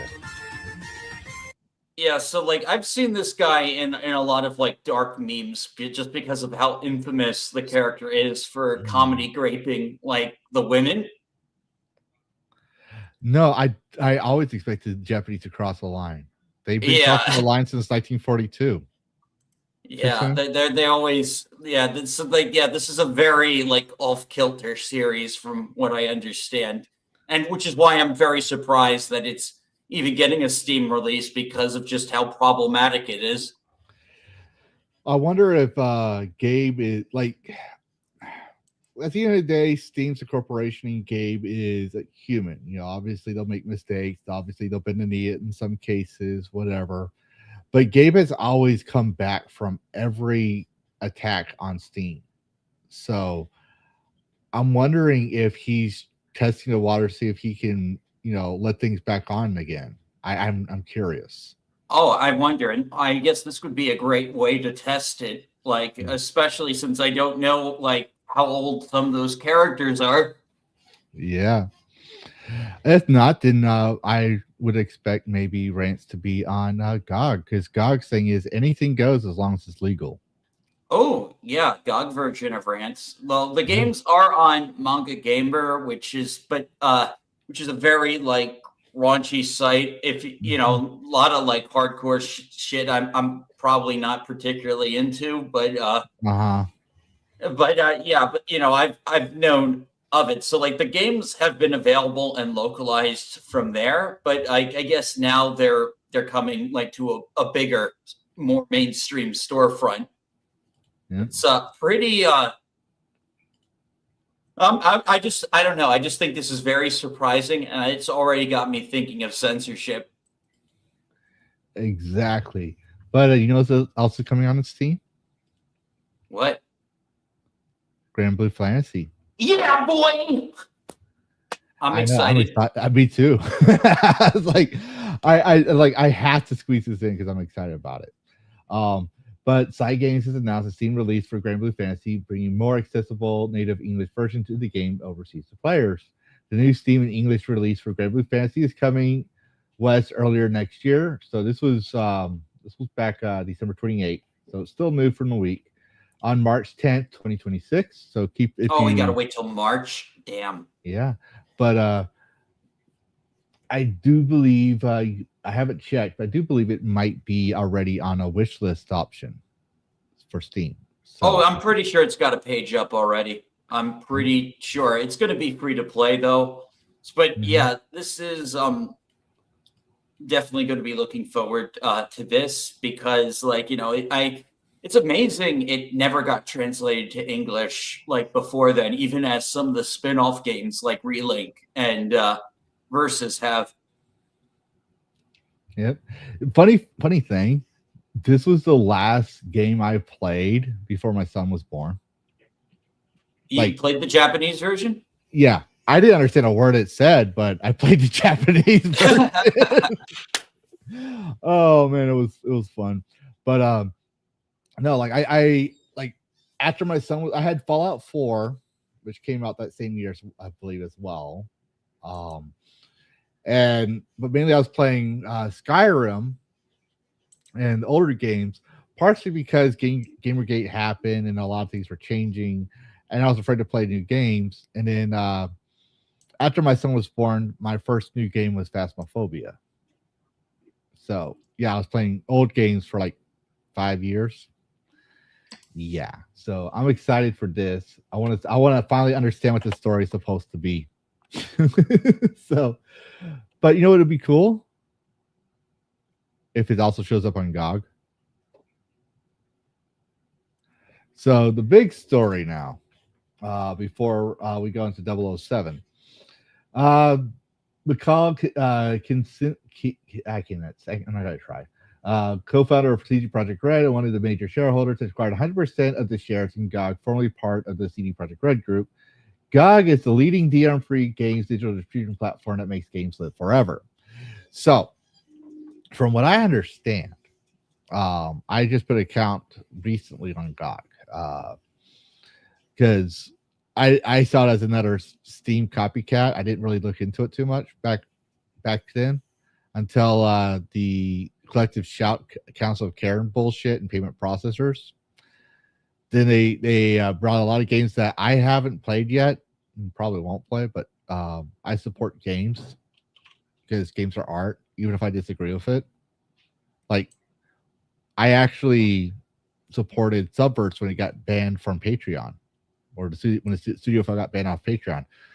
I played the game too, but the thing is games are art, and I'll support art. But anyways, so one of the pioneers of the Polish video game industry said from the very beginning, when GOG has always built on strong values and clear principles. When Mark Iwinski and I came up with the idea for GOG, the vision was simple: bring back classic games back to players, and ensure that once you buy a game, it truly belongs to you forever. So whatever game you buy on GOG, they say it's yours. And they have some new games out there too. Maybe towards the end we'll look up at GOG's website real quick. Under new ownership, GOG will continue to operate independently, supporting gamers and developers through its DRM-free philosophy. That's a lot of words. So let's see. I don't have my glasses. Fuck. Oh well. GOG shared the same roots, values, freedom, independence, and a genuine sense of ownership. I believe that CD Projekt Red, with its exceptional AAA games, will stand as always behind the GOG offering, marking the GOG the best place on the planet to purchase The Witcher and Cyberpunk games, both existing titles and new ones we anticipate so much. As a mature gamer, I often play classic games myself and deeply admire creativity behind many of them. I truly believe that well-crafted classics can deliver much joy as new releases, which we covered in our poll. If you want to have an understanding of game design, you should play older games. So that was 100%. Speaking of which, let's in the poll, we had some votes. Do combos make for the guest gameplay? 71% said yes. No was at 29%. I'll do this. Start a poll. Do you think GOG is under better leadership? We'll just do it simple. Do they? Basically, I'm asking if you like this. You like the news that's owned by 100% owned away from CD Projekt Red. So the poll is up now for new voters. But yes, continuing on. When it comes to pure playability, timeless games have often proved to be reality safe choice, especially in a market flooded with gazillions of low quality smaller games. Ouch. Shots fired. Beyond preserving classics, GOG has always sought out new games of a retro spirit. I'm personally involved in the development of a few games like that, and they will certainly make their strong appearance in GOG in 2026. So I think he's obviously going to use it to market his own games, which would be a smart move. I ain't hating on that.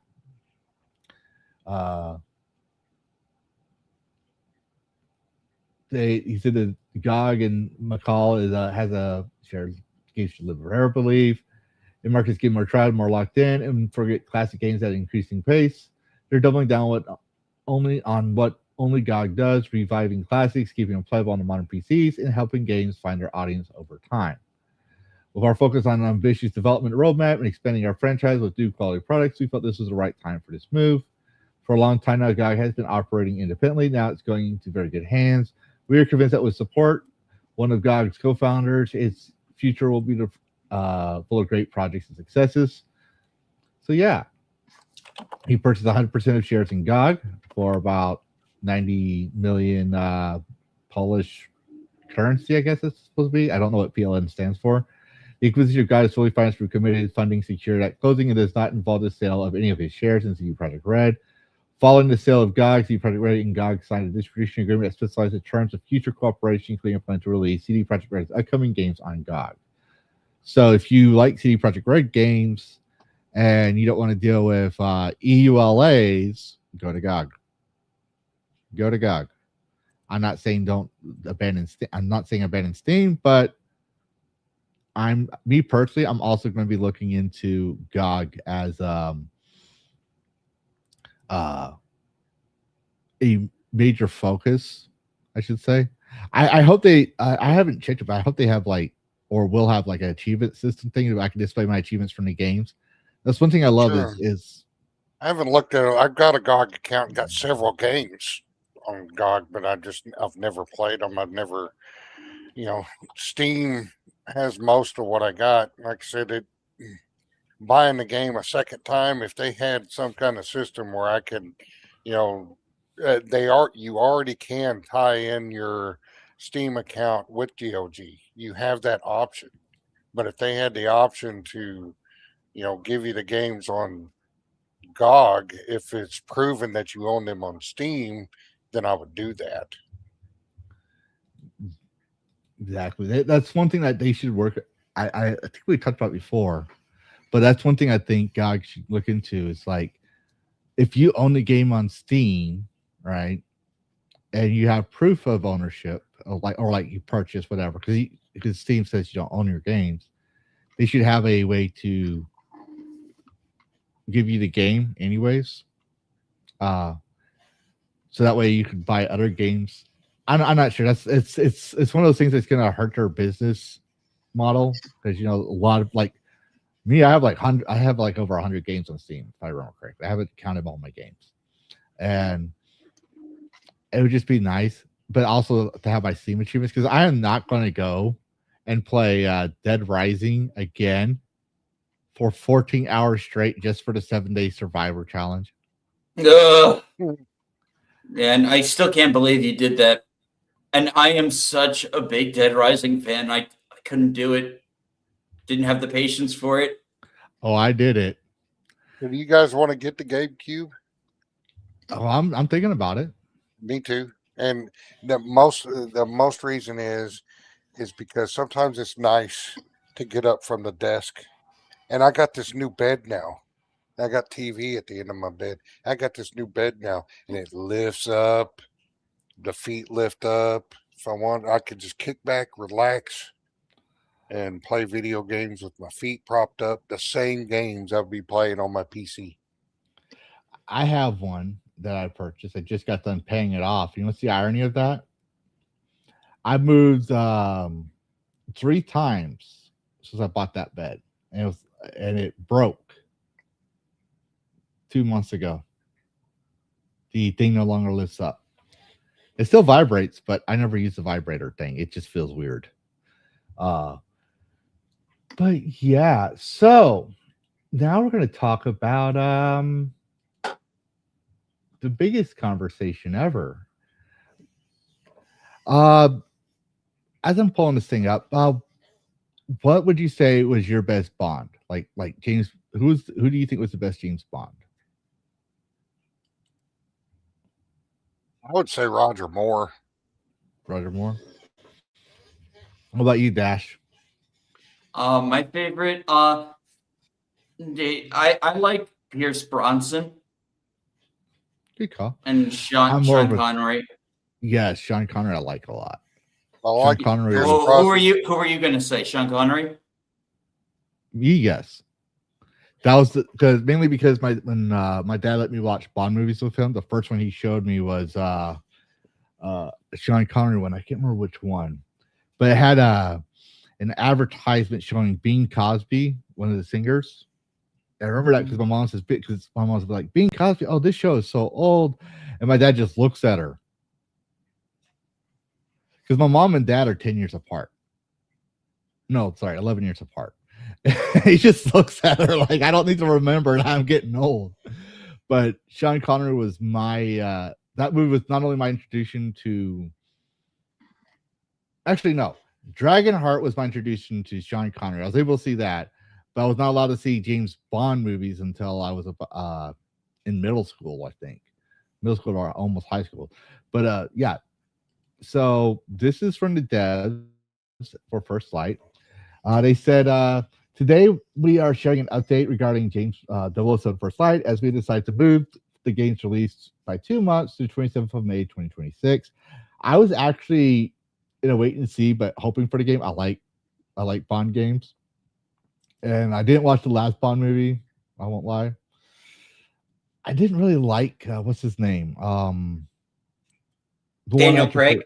Daniel Craig. I didn't like him. Yeah, same here, man. I don't think Craig is a good Bond. No, the one where he says you have to live your life, don't you scratch Bond's balls was funny, sure, but it was like meh. I just like the Casino Royale theme. Yeah, that's about it. I liked it better when James Bond did some more badassery in like classy suave rogue shit, you know. But anyways, First Light is our most ambitious project to date. The team has been fully focused on delivering an unforgettable James Bond experience, bringing together breathtaking action, globe-trotting spycraft, gadgets, car chases, and more. As an independent developer and publisher, this decision allows us to ensure the experience meets the level of quality you players deserve on day one. The game is progressing well and is fully playable at the end, so these additional 2 months will allow us for polish and refining experience, ensuring we deliver the strongest possible version at launch. We are confident this sets up 007 First Light for a long-term success, and we severely appreciate your patience and continued support we've received ever since we revealed the game. We look forward to sharing these updates. Thank you for your support, IO Interactive. So, what do you think those updates are going to be?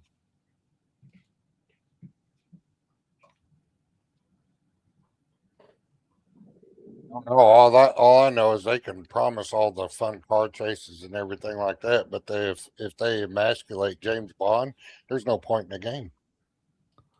What do you think, Dash? Oh, sorry. I was What do you think the reading. what- About James. yeah? What do you think the updates are going to be? For the updates, stability mostly. The game looks very unstable. Nope, I don't think that's going to be it at all. What's your theory? Oh, I don't have a theory. I have evidence.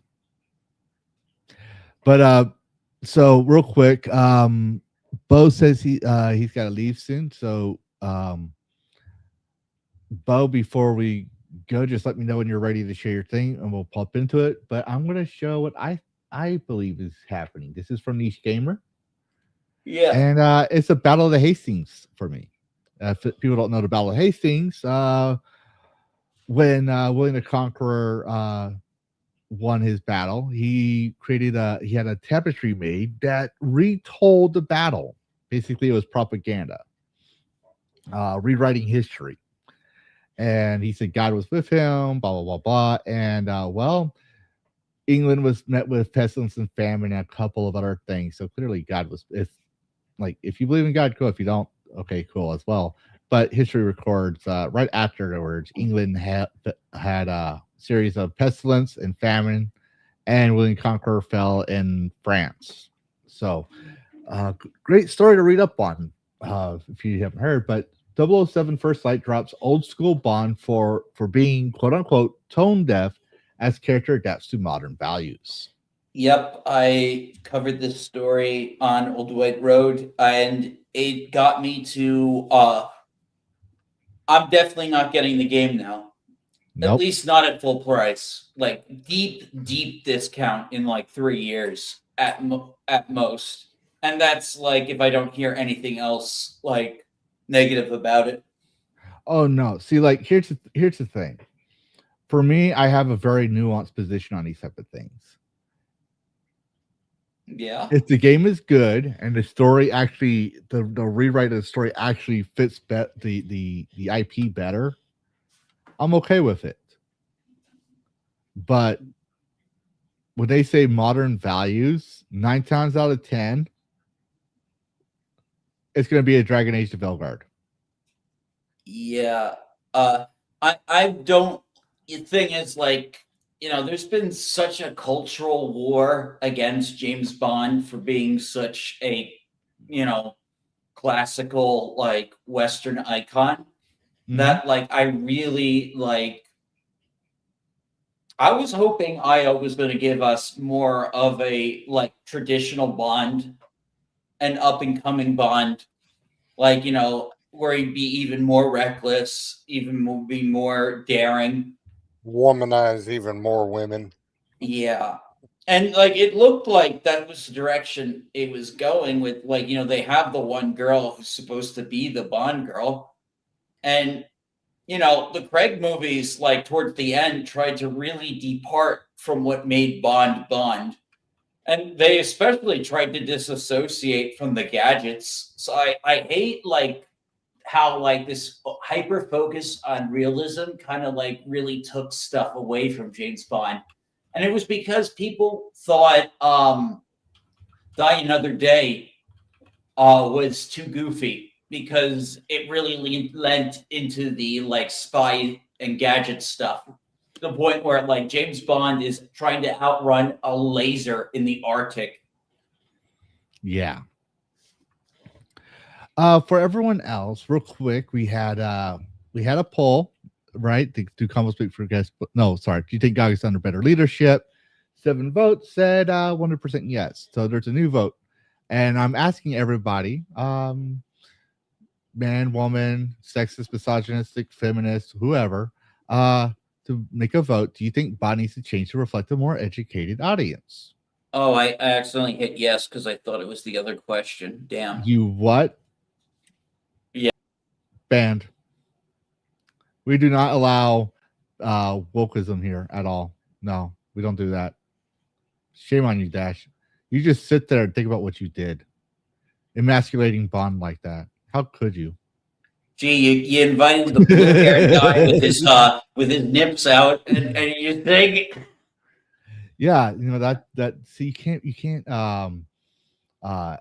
SH or SA white cat boys. I'm sorry, you did like I don't make the rules. It's just what I heard. You can't. So, but yeah, so there's a new poll out for everyone. But we're going to cover the news real quick on this, and I want to bring it to discussion. So, speaking of new interview, narrative and cinematic director Martin M. Borg noted, First Light will have the things fans expect from the charismatic spy, though the character known as James Bond has evolved to reflect modern values. When asked if the famous fictional spy would share earlier Bond traits, especially his womanizer tendencies, and Berg says, "You will." However, there's a fine line between a ladies' man protagonist and what could be perceived as tone deaf, as he says, or even offensive to modern sensibilities. I'm trying to process that. I haven't read this article. But earlier films adaptations of Bond franchises though they remain classics in the eyes of fans, Bond's overall treatment of women outside of romance has been the subject of debate.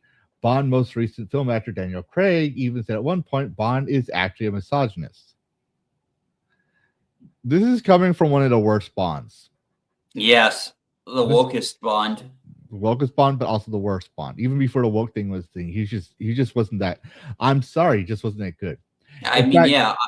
If I remember correctly, back before Y2K happened, it was the Pearson Bond. What was it, M? Right, the leader. She was a female. She actually accuses Bond of being a sexist. In the thing, which was the whole point of who Bond is. Like he's Bond. He's supposed to be that.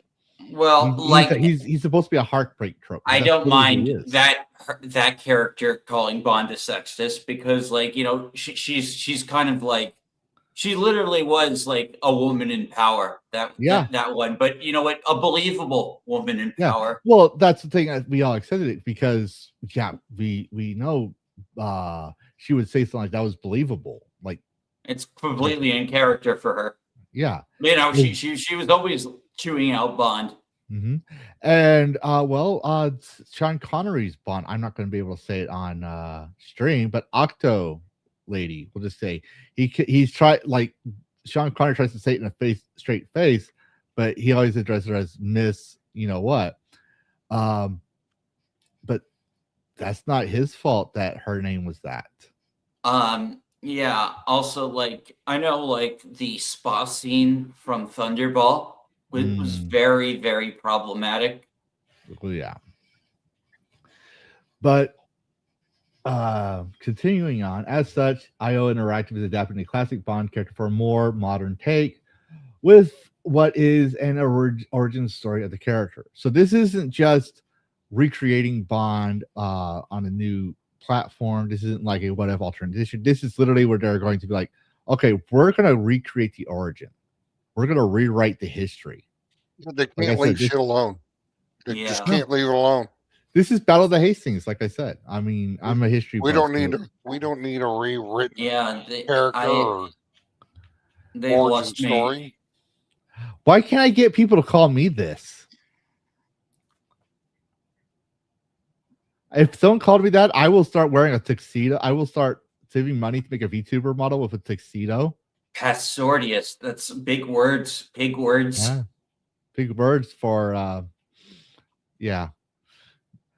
I don't even know what a thesaurus is. I don't know either. Like that's what I'm saying. I need a thesaurus right now. Oh man. I wouldn't be surprised if it was made up. But basically they say so he's evolved over the decades. Obviously, we want to reflect more about values, so it's not going to be your old school Bond, which would be just tone deaf in this day, right? He's a modern guy. What a dumbass fucking thing to say. I mean, I'm sorry. Bring back the explosive pen. Click, click, click, click, click, click, click, click, and Pierce Brosnan just looking at the guy clicking the pen. Bring back the laser watch. Bring back the jetpack. Like, just bring back everything. Yeah, like that's why we watch spy movies, is because the cool gadgets, and he gets the girl at the end, or he's You a gotta heartbreaker. have the ejector seat. Gotta Yeah. have the ejector seat. Yeah. But that's the thing. Like Bond is a heartbreaker trope. He's the rogue. He's the scallion. He's the scallywag. He is a rogue. He is the rogue of rogues. He is the Han Solo of Yes. the 007s. He's the one that gets the girl and leaves her at the end of the day. Like that's the whole point about him. He's cold blooded. He's cold hearted, but he's passionate as well. Like he's the. Here's my thing.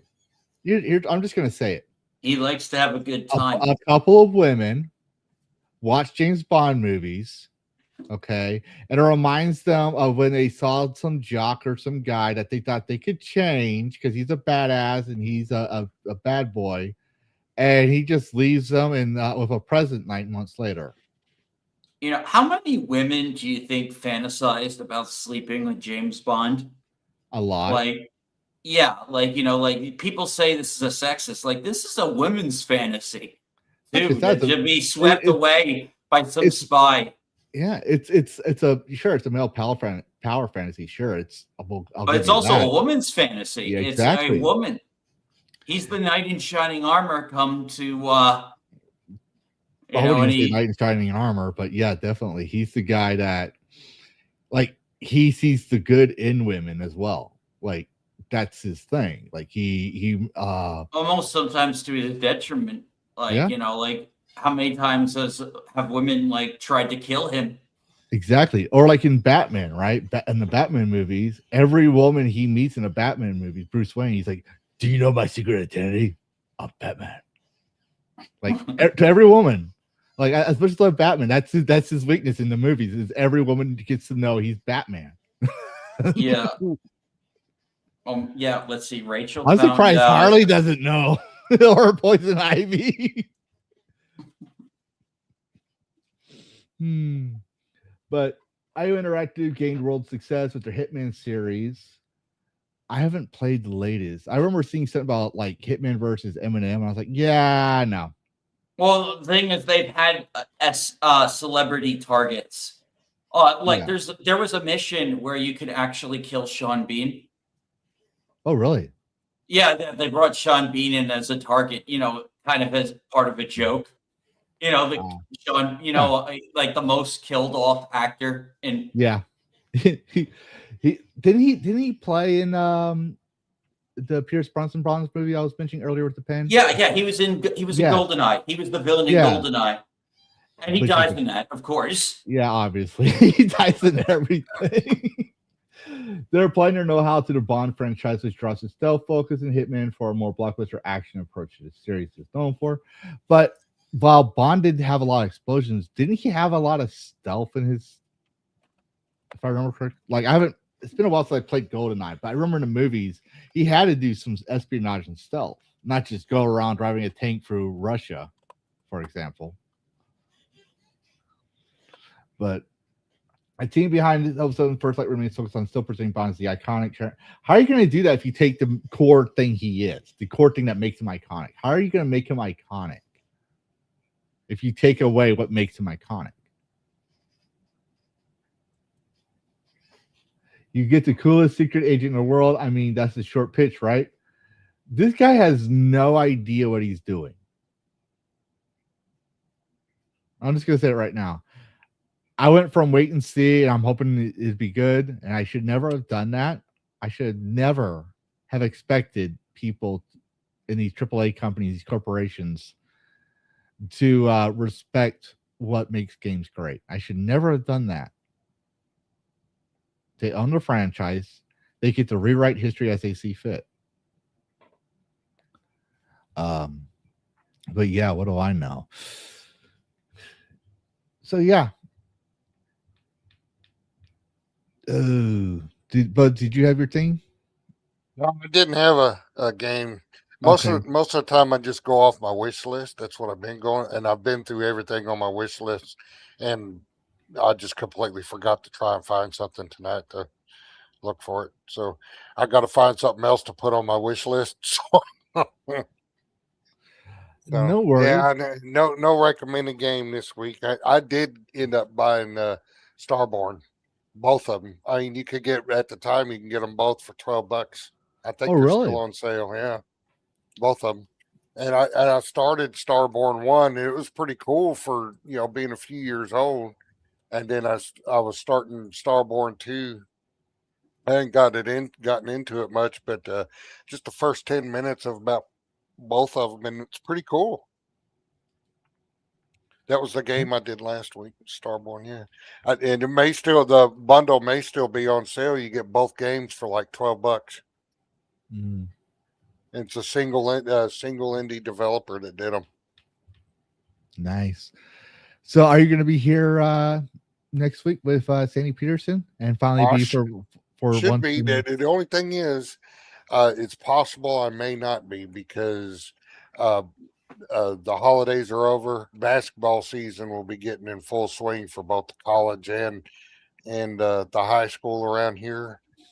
Mhm. And the college has Saturday basketball games. So it just depends on what time their games are scheduled. And I don't know yet. But I end up doing both. For those of you that don't know, I do the behind the scenes stuff. I got the hardest job in the world. When the announcer says it's time for a commercial, I push a button, play commercials, and then when commercials over, I push that same button and it's back on the air. That's it. Well, I hope you do make it next Saturday because it'll be the first time in history you won't be the I'll eldest let you know. But panelist. yeah, we got high school starting back up this week, and I'm not sure about the college what day they're supposed to start back up. So basketball will be in full swing until baseball season. Mhm. We don't do the baseball season for the college, just the high school. So. But Well, all right. But what's you got? You're still doing Conan Exiles, the Outset, I guess, this week. Yeah. Oh yeah. Conan Exiles is sucking me back in. Sarah the Sumerian has left the exile lands. I actually pulled her bracelet. I did the stuff to pull her bracelet. I played the exiled land map for years and years, and I've tried iterations of it, modded exiles maps and stuff. And I was like, you know what? I'm getting kind of bored with it, with the exiled lands map. So I've tried the Shim map before, Legend of Shim map. And so that's where she went, to Shim. Wow. I just Nice. took her to Shim, and that was my episode today, is getting started there. And then there's also the one pictured here. She's a new one, Rebecca the Shemite. She's all about the seduction, lustful, sinful, fertility side of Derketo, not the other side. My side's always been about the death side of Darketo. Actually, one thing I do like about the Conan series lore is, like, for example, he does follow the concept of the ancient gods. Like the goddess of fertility is also the goddess of death. That's the seen in like goddesses like the Morrigan, for example, from the Celtic Papillon. But Darketo's the same thing. So she's like the beginning and end of life. So, but yeah, But she is on Isle of Sipta, and Isle of Sipta, it's been out a while. I played very little of it. I played more on it in the last few streams with her than I have the whole time I've owned it, and I've owned Isle of Sipta since it's launched. Yeah, And, I have a love-hate relationship. I love it, but I hate it at the same time. It's like I don't know what it is. I'm learning about the Isle of Sipta with Rebecca the Shemite. Nice. And here's just before I go, here's a funny thing. I picked the names Sarah and Rebecca, not even thinking, any religious connotations about it. Well, I asked Grok one day, X and Grok. I said, where in the Conan universe would these names originate from? And both names that I picked for my characters would originate from Shem, which in the Conan lore closely resembles Hebrew. Yep. I mean, wait. Sarah's in the Bible, Rebecca's in the I thought Bible. the Shemites were Egyptian. No. You're talking Stygians and Stygians. further south. Yes. Okay. But I never knew until Grok brought it up that the Shemites actually were more Hebrew and Israelite and stuff like that. I was like, So well, basically, she's I'm gonna have a not bigger. changing. I'm she's not gonna have a- changing Sarah's name. Sarah the Mhm. Sumerian has a good ring to it, but Rebecca, she's a Shemite. Well, Sarah is basically a Jewish name, but It is. basically, It's Hebrew. basically, Ancient Hebrew. Rebecca is gonna have a larger treasure room than most people Yeah. of her heritage. Just saying. Well, Rebecca was forget the exact meaning, but it was something about a priestess or no. I don't want to say bondage. It was about being tied up or tightening or something like that. Rebecca, I have to look it up again. Sarah was about is princess. Yeah. Loose meaning means princess. So Rebecca is all about bondage, Uh-oh. and Sarah's a princess. And Sarah, Anyway. Rebecca's the Keto priest follower, so that's even more interesting. All right, Yes. take it easy. Yep, and everyone else, help my buddy Bo out.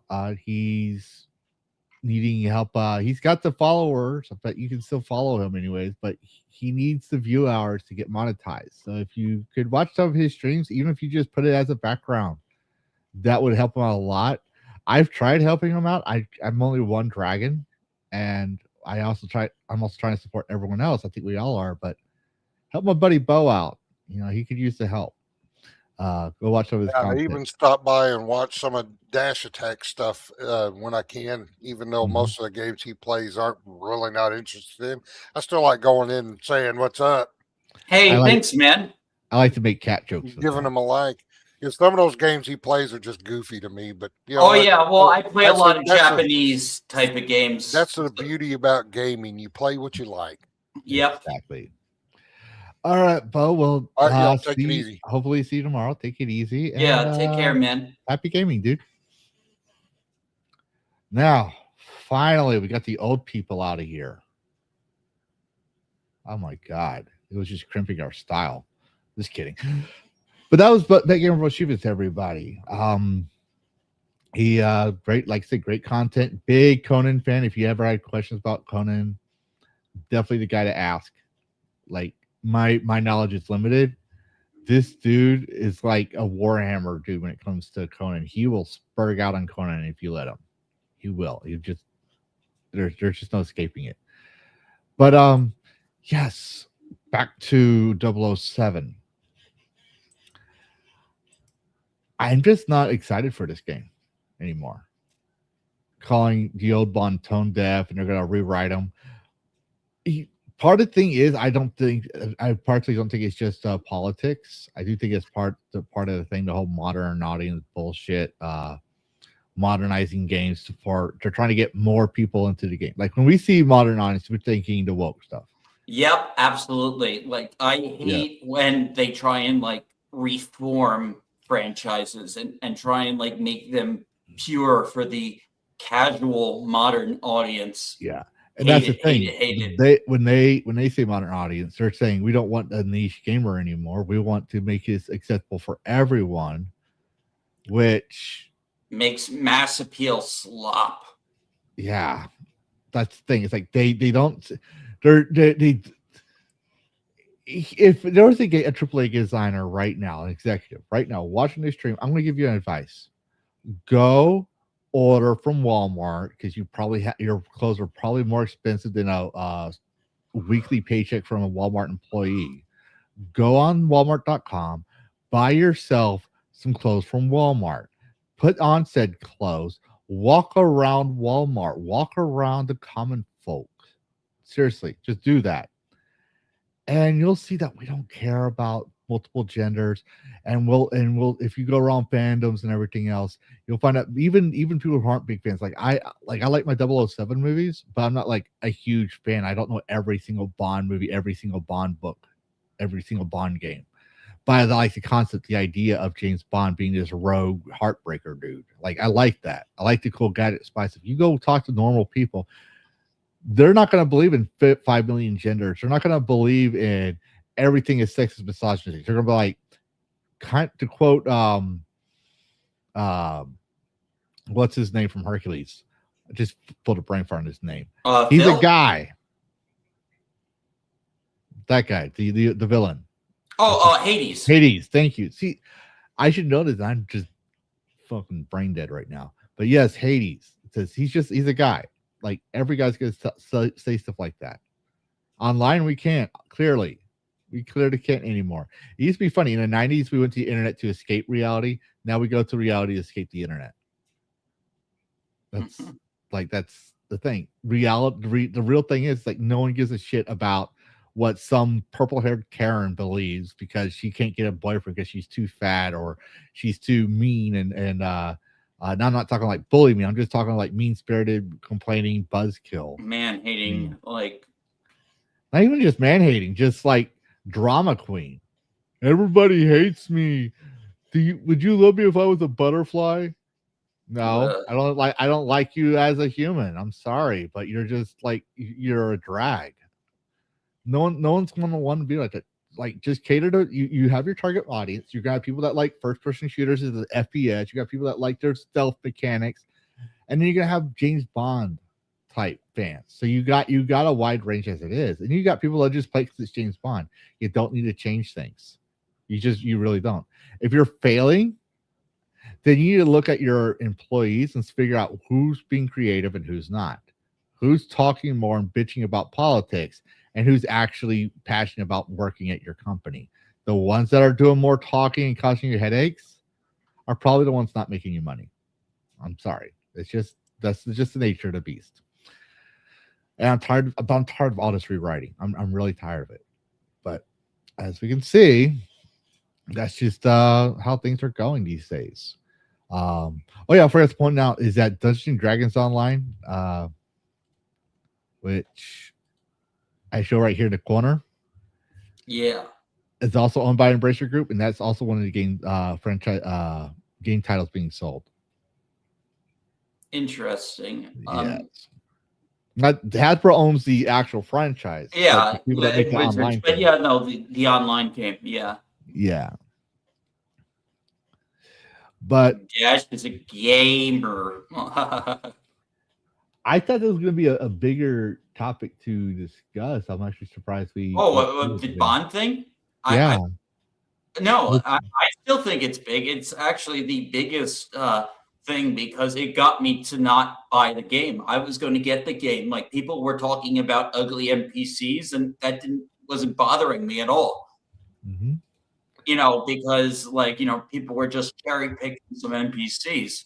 This actually got me to say no. So to me, this is a big story. It's for me, it's deal breaker. That's for sure. Like, yep. I'm trying not to be one of those people like saying indies all the way to go, because I worked in game development. I've seen indies that make AAA look milk toast. They are out there. They don't get a lot of attention because, well, they're indie. Okay, but I've had to work with some of these people. I've had to keep my mouth shut.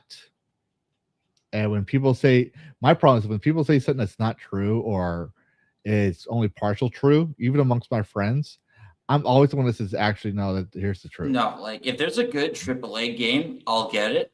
And if there's a good indie game, I'll get it. I just want good freaking games. And I want less slop.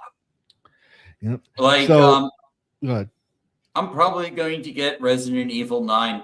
Like, not sure how well I'm going to enjoy it, but I do hope they'll let me play as Leon for a long time.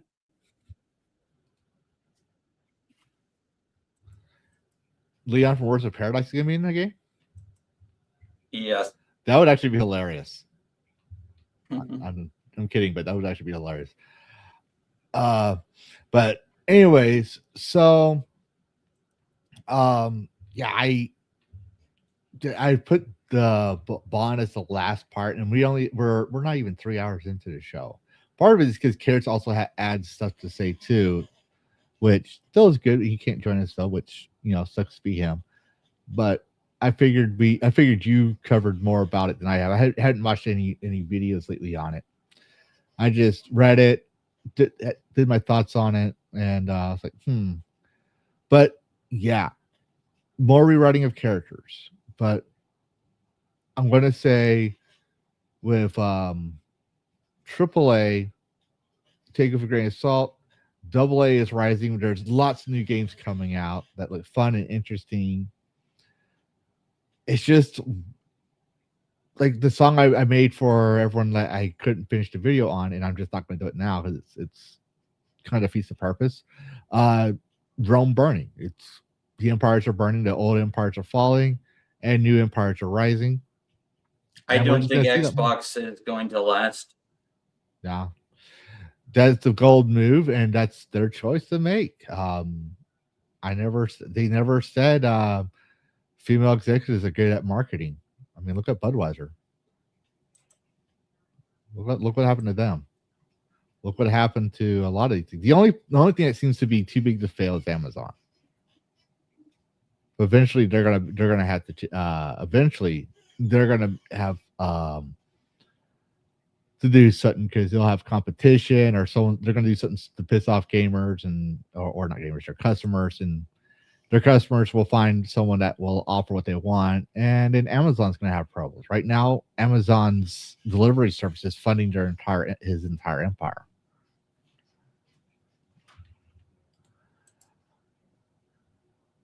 You wanted to join? I'm literally running network cable from this as I listen.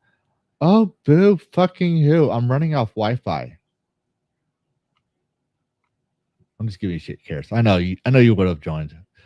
But no, it's just well, we're back to 2.5 hours. Yeah, I think we're gonna call it here because I don't have anything else to say on the 007. Which is fine. We it's been a while since we had a 2.5 hour. Yeah, this is my preferred time anyway. But we just never going to get there anymore once we have, because like I said, we have Karrus joining in. I have a feeling that the panel's just going to grow from here. So like I told y'all before, there's a good chance we will never be at 2 hours to 3 hours ever again. They're just God, damn, oh no, oh man. Okay, but luckily I found my game pretty quickly today. Okay, cool. Yep, I'm just getting it on. So okay, this is a sequel to a game I really, really enjoyed called Life and Suffering of Sir Bronte. Okay, as soon as this is the direct sequel, The Life of and Suffering of Prince Jaren. So it takes place in the same thing. It's a choose your own adventure with RPG elements. Oh, nice. Into the eyes of the man they call Prince. I see not a ruler, but a puppet, a pawn.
Well, it's a choose your own adventure, so a lot of it is text based, but it's based on stats and stuff. So assuming it plays like the first game, So this is just a promo trailer. The game does not have a release date out yet, but it's Well, getting what's the a play screenshots test. there?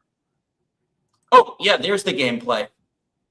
So you see you have stats, multiple choices, and like, there's little gauges and bars that might affect the story.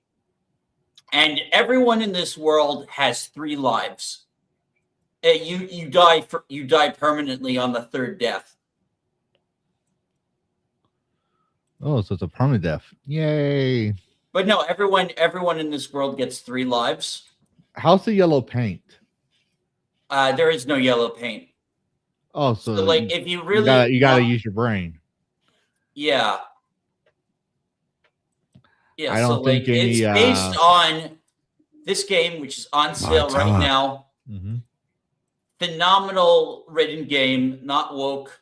It is very good. Choose your own adventure. Multiple paths. I've clocked 72 hours into this game. Well, I'm gonna speak for that one reviewer for Soul Wash. Can he be gay in this one? Can he be gay? There's only female romance options, but there is this one time where like something gay almost happens, but then like something interrupts it. So, but no, I guess the answer is no, you can't be gay in this one. Okay, then he's gonna give a negative review on that one. What? Who's that? That one guy we talked about from the Soul Wash review thing. Oh, from earlier in the episode. That's why I was mentioning it. That's like, can't be gay. No, but you can court it. You can court a noble blue woman. Interesting. Yeah, that storyline is very interesting. If you try and, yeah, I'm not going to spoil the twist with that one, but yeah. So like, you can either become a noble, an inquisitor, or a priest, or a revolutionary. I'm going to be an inquisitor, and not just any type of inquisitor. I'm going to be the Borgia family style inquisitor. Oh, then yeah, like I'm going to be like Pope Alexander VI Inquisitor, where I have 6 or 7 bastard children because I'm not supposed to be married and have kids, and cause a great schism. Yeah, I think I might gift you this game. I think I might gift you this game because it really is interesting. You might get a kick out of it, man. Interesting. All right. Well, that being said, the game I'm going to show, I won't lie, I didn't know existed until so I had this joke that I play with one of my friends, Lenny. Every now and then I send her some really fucked up game recommendation on her DMs just to see her reactions. Like, why would you do this? What is this? This is evil, blah, blah, blah.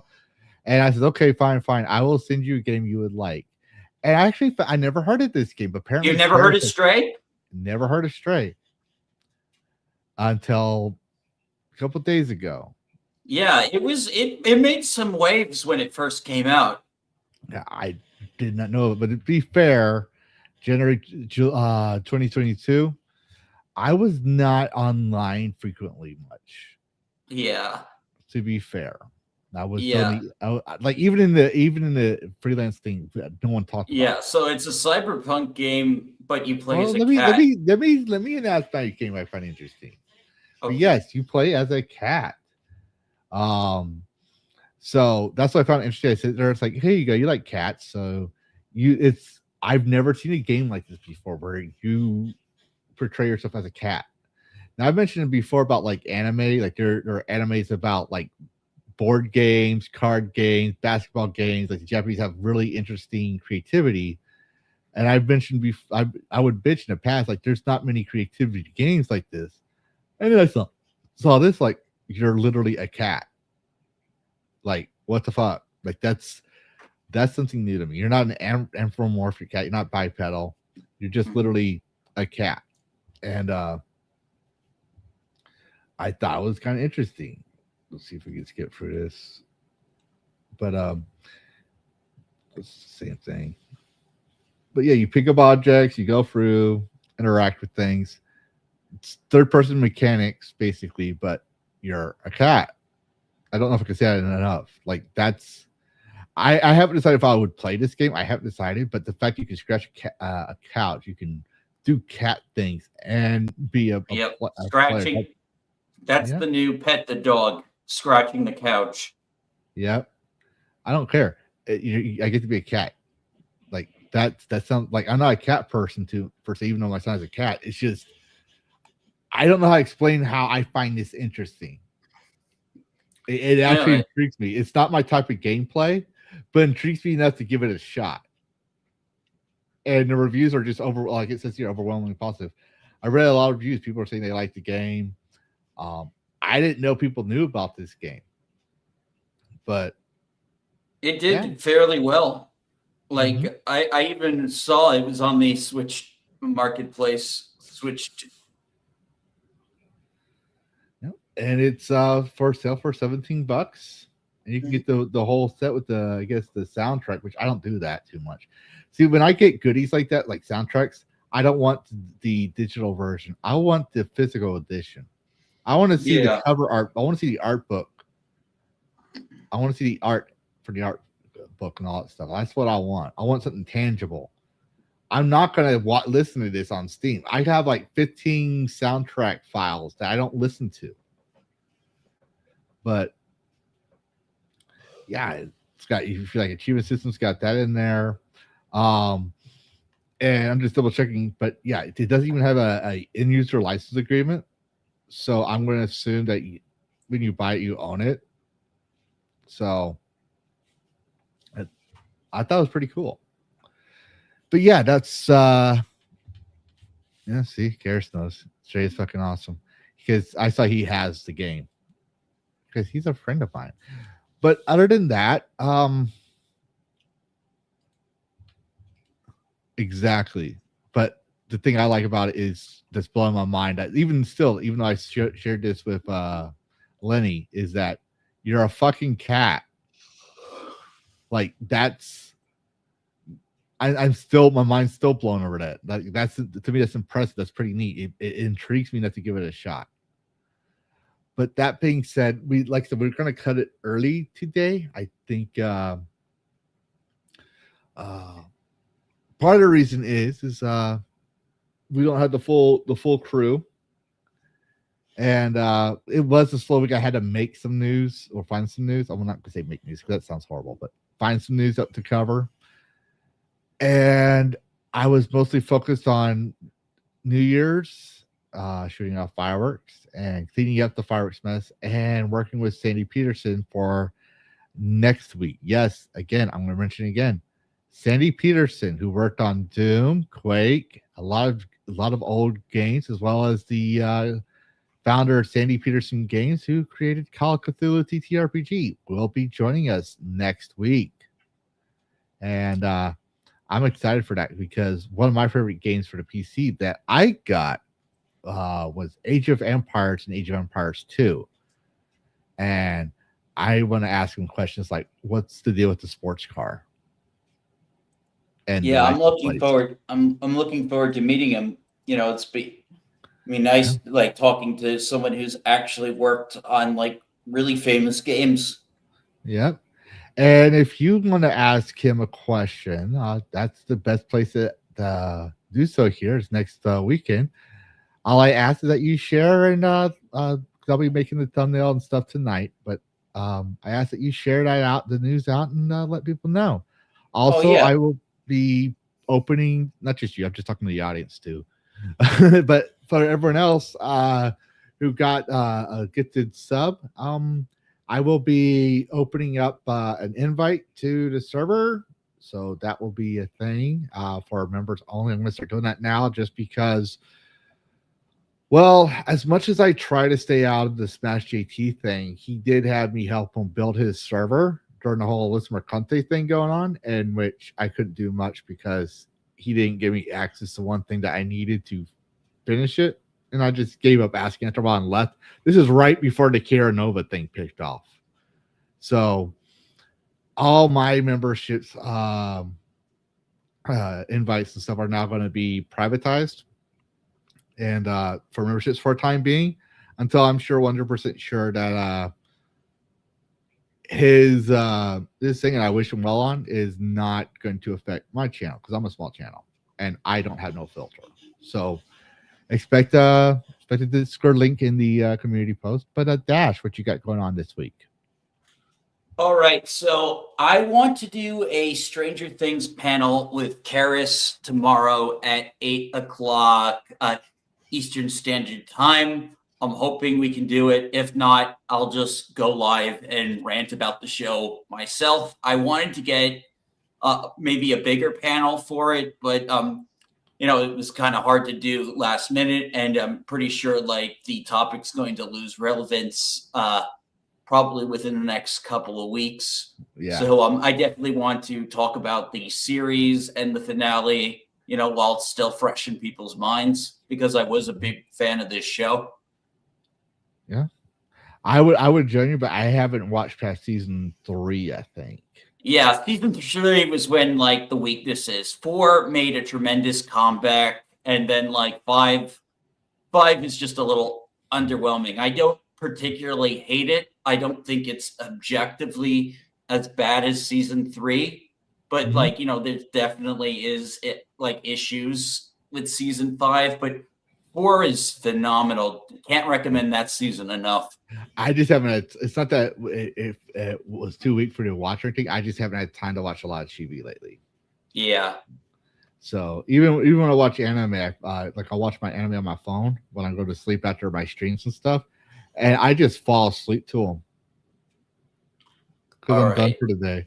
But yeah, other than that, what you got anything else going on this week? That's basically it. Gonna hopefully like try and maybe finish up Metroid, and you know, just game streams here and there, and yeah, that nice. But yeah, that's pretty much it. Awesome. But yes, as for me, well, I don't know what we're doing for Faz Inc. On Friday for red shirts. Don't know yet, but I will be starting Doom. Back to stream. I'll be playing old school 93 Doom on Sunday at 10:15 p.m. Central, 11:15 p.m. Eastern.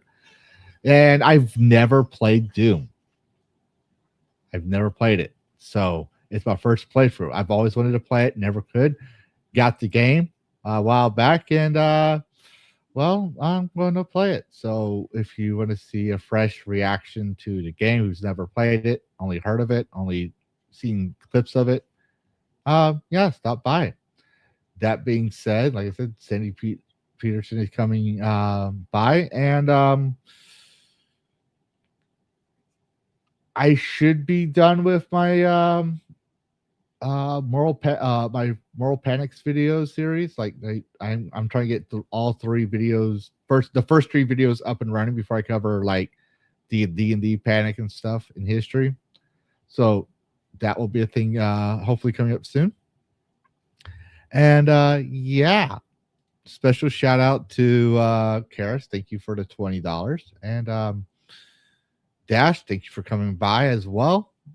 Everyone else, sorry it's a short stream. Usually we're longer, but well, with just 2 people, it's kind of hard to carry on the show. So, but Bo said he's gonna have to start doing only a 2-hour show because he's got some things at home he's got to take care of. So he'll be 2 hours most of the time for a while again. So yeah, happy gaming, everybody. You have a good night. I just feel like I'm forgetting something, and I don't know what it is. That's the only thing is like I don't want to shake it off. We did the super chats. I feel like we're forgetting something. That, and I'm just shocked that we're 2 hours. It's 2.5 hours. It's still not bad. But yeah, hope to see everyone tomorrow. Hope to see everyone tomorrow. But I also hope to see everyone for DragonCast next week. Keep an eye out for that because I'll have the stream pre-scheduled between tonight and tomorrow. Happy gaming, everybody. Good night. Also, happy New Year's. And Catboy suck.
You're still here.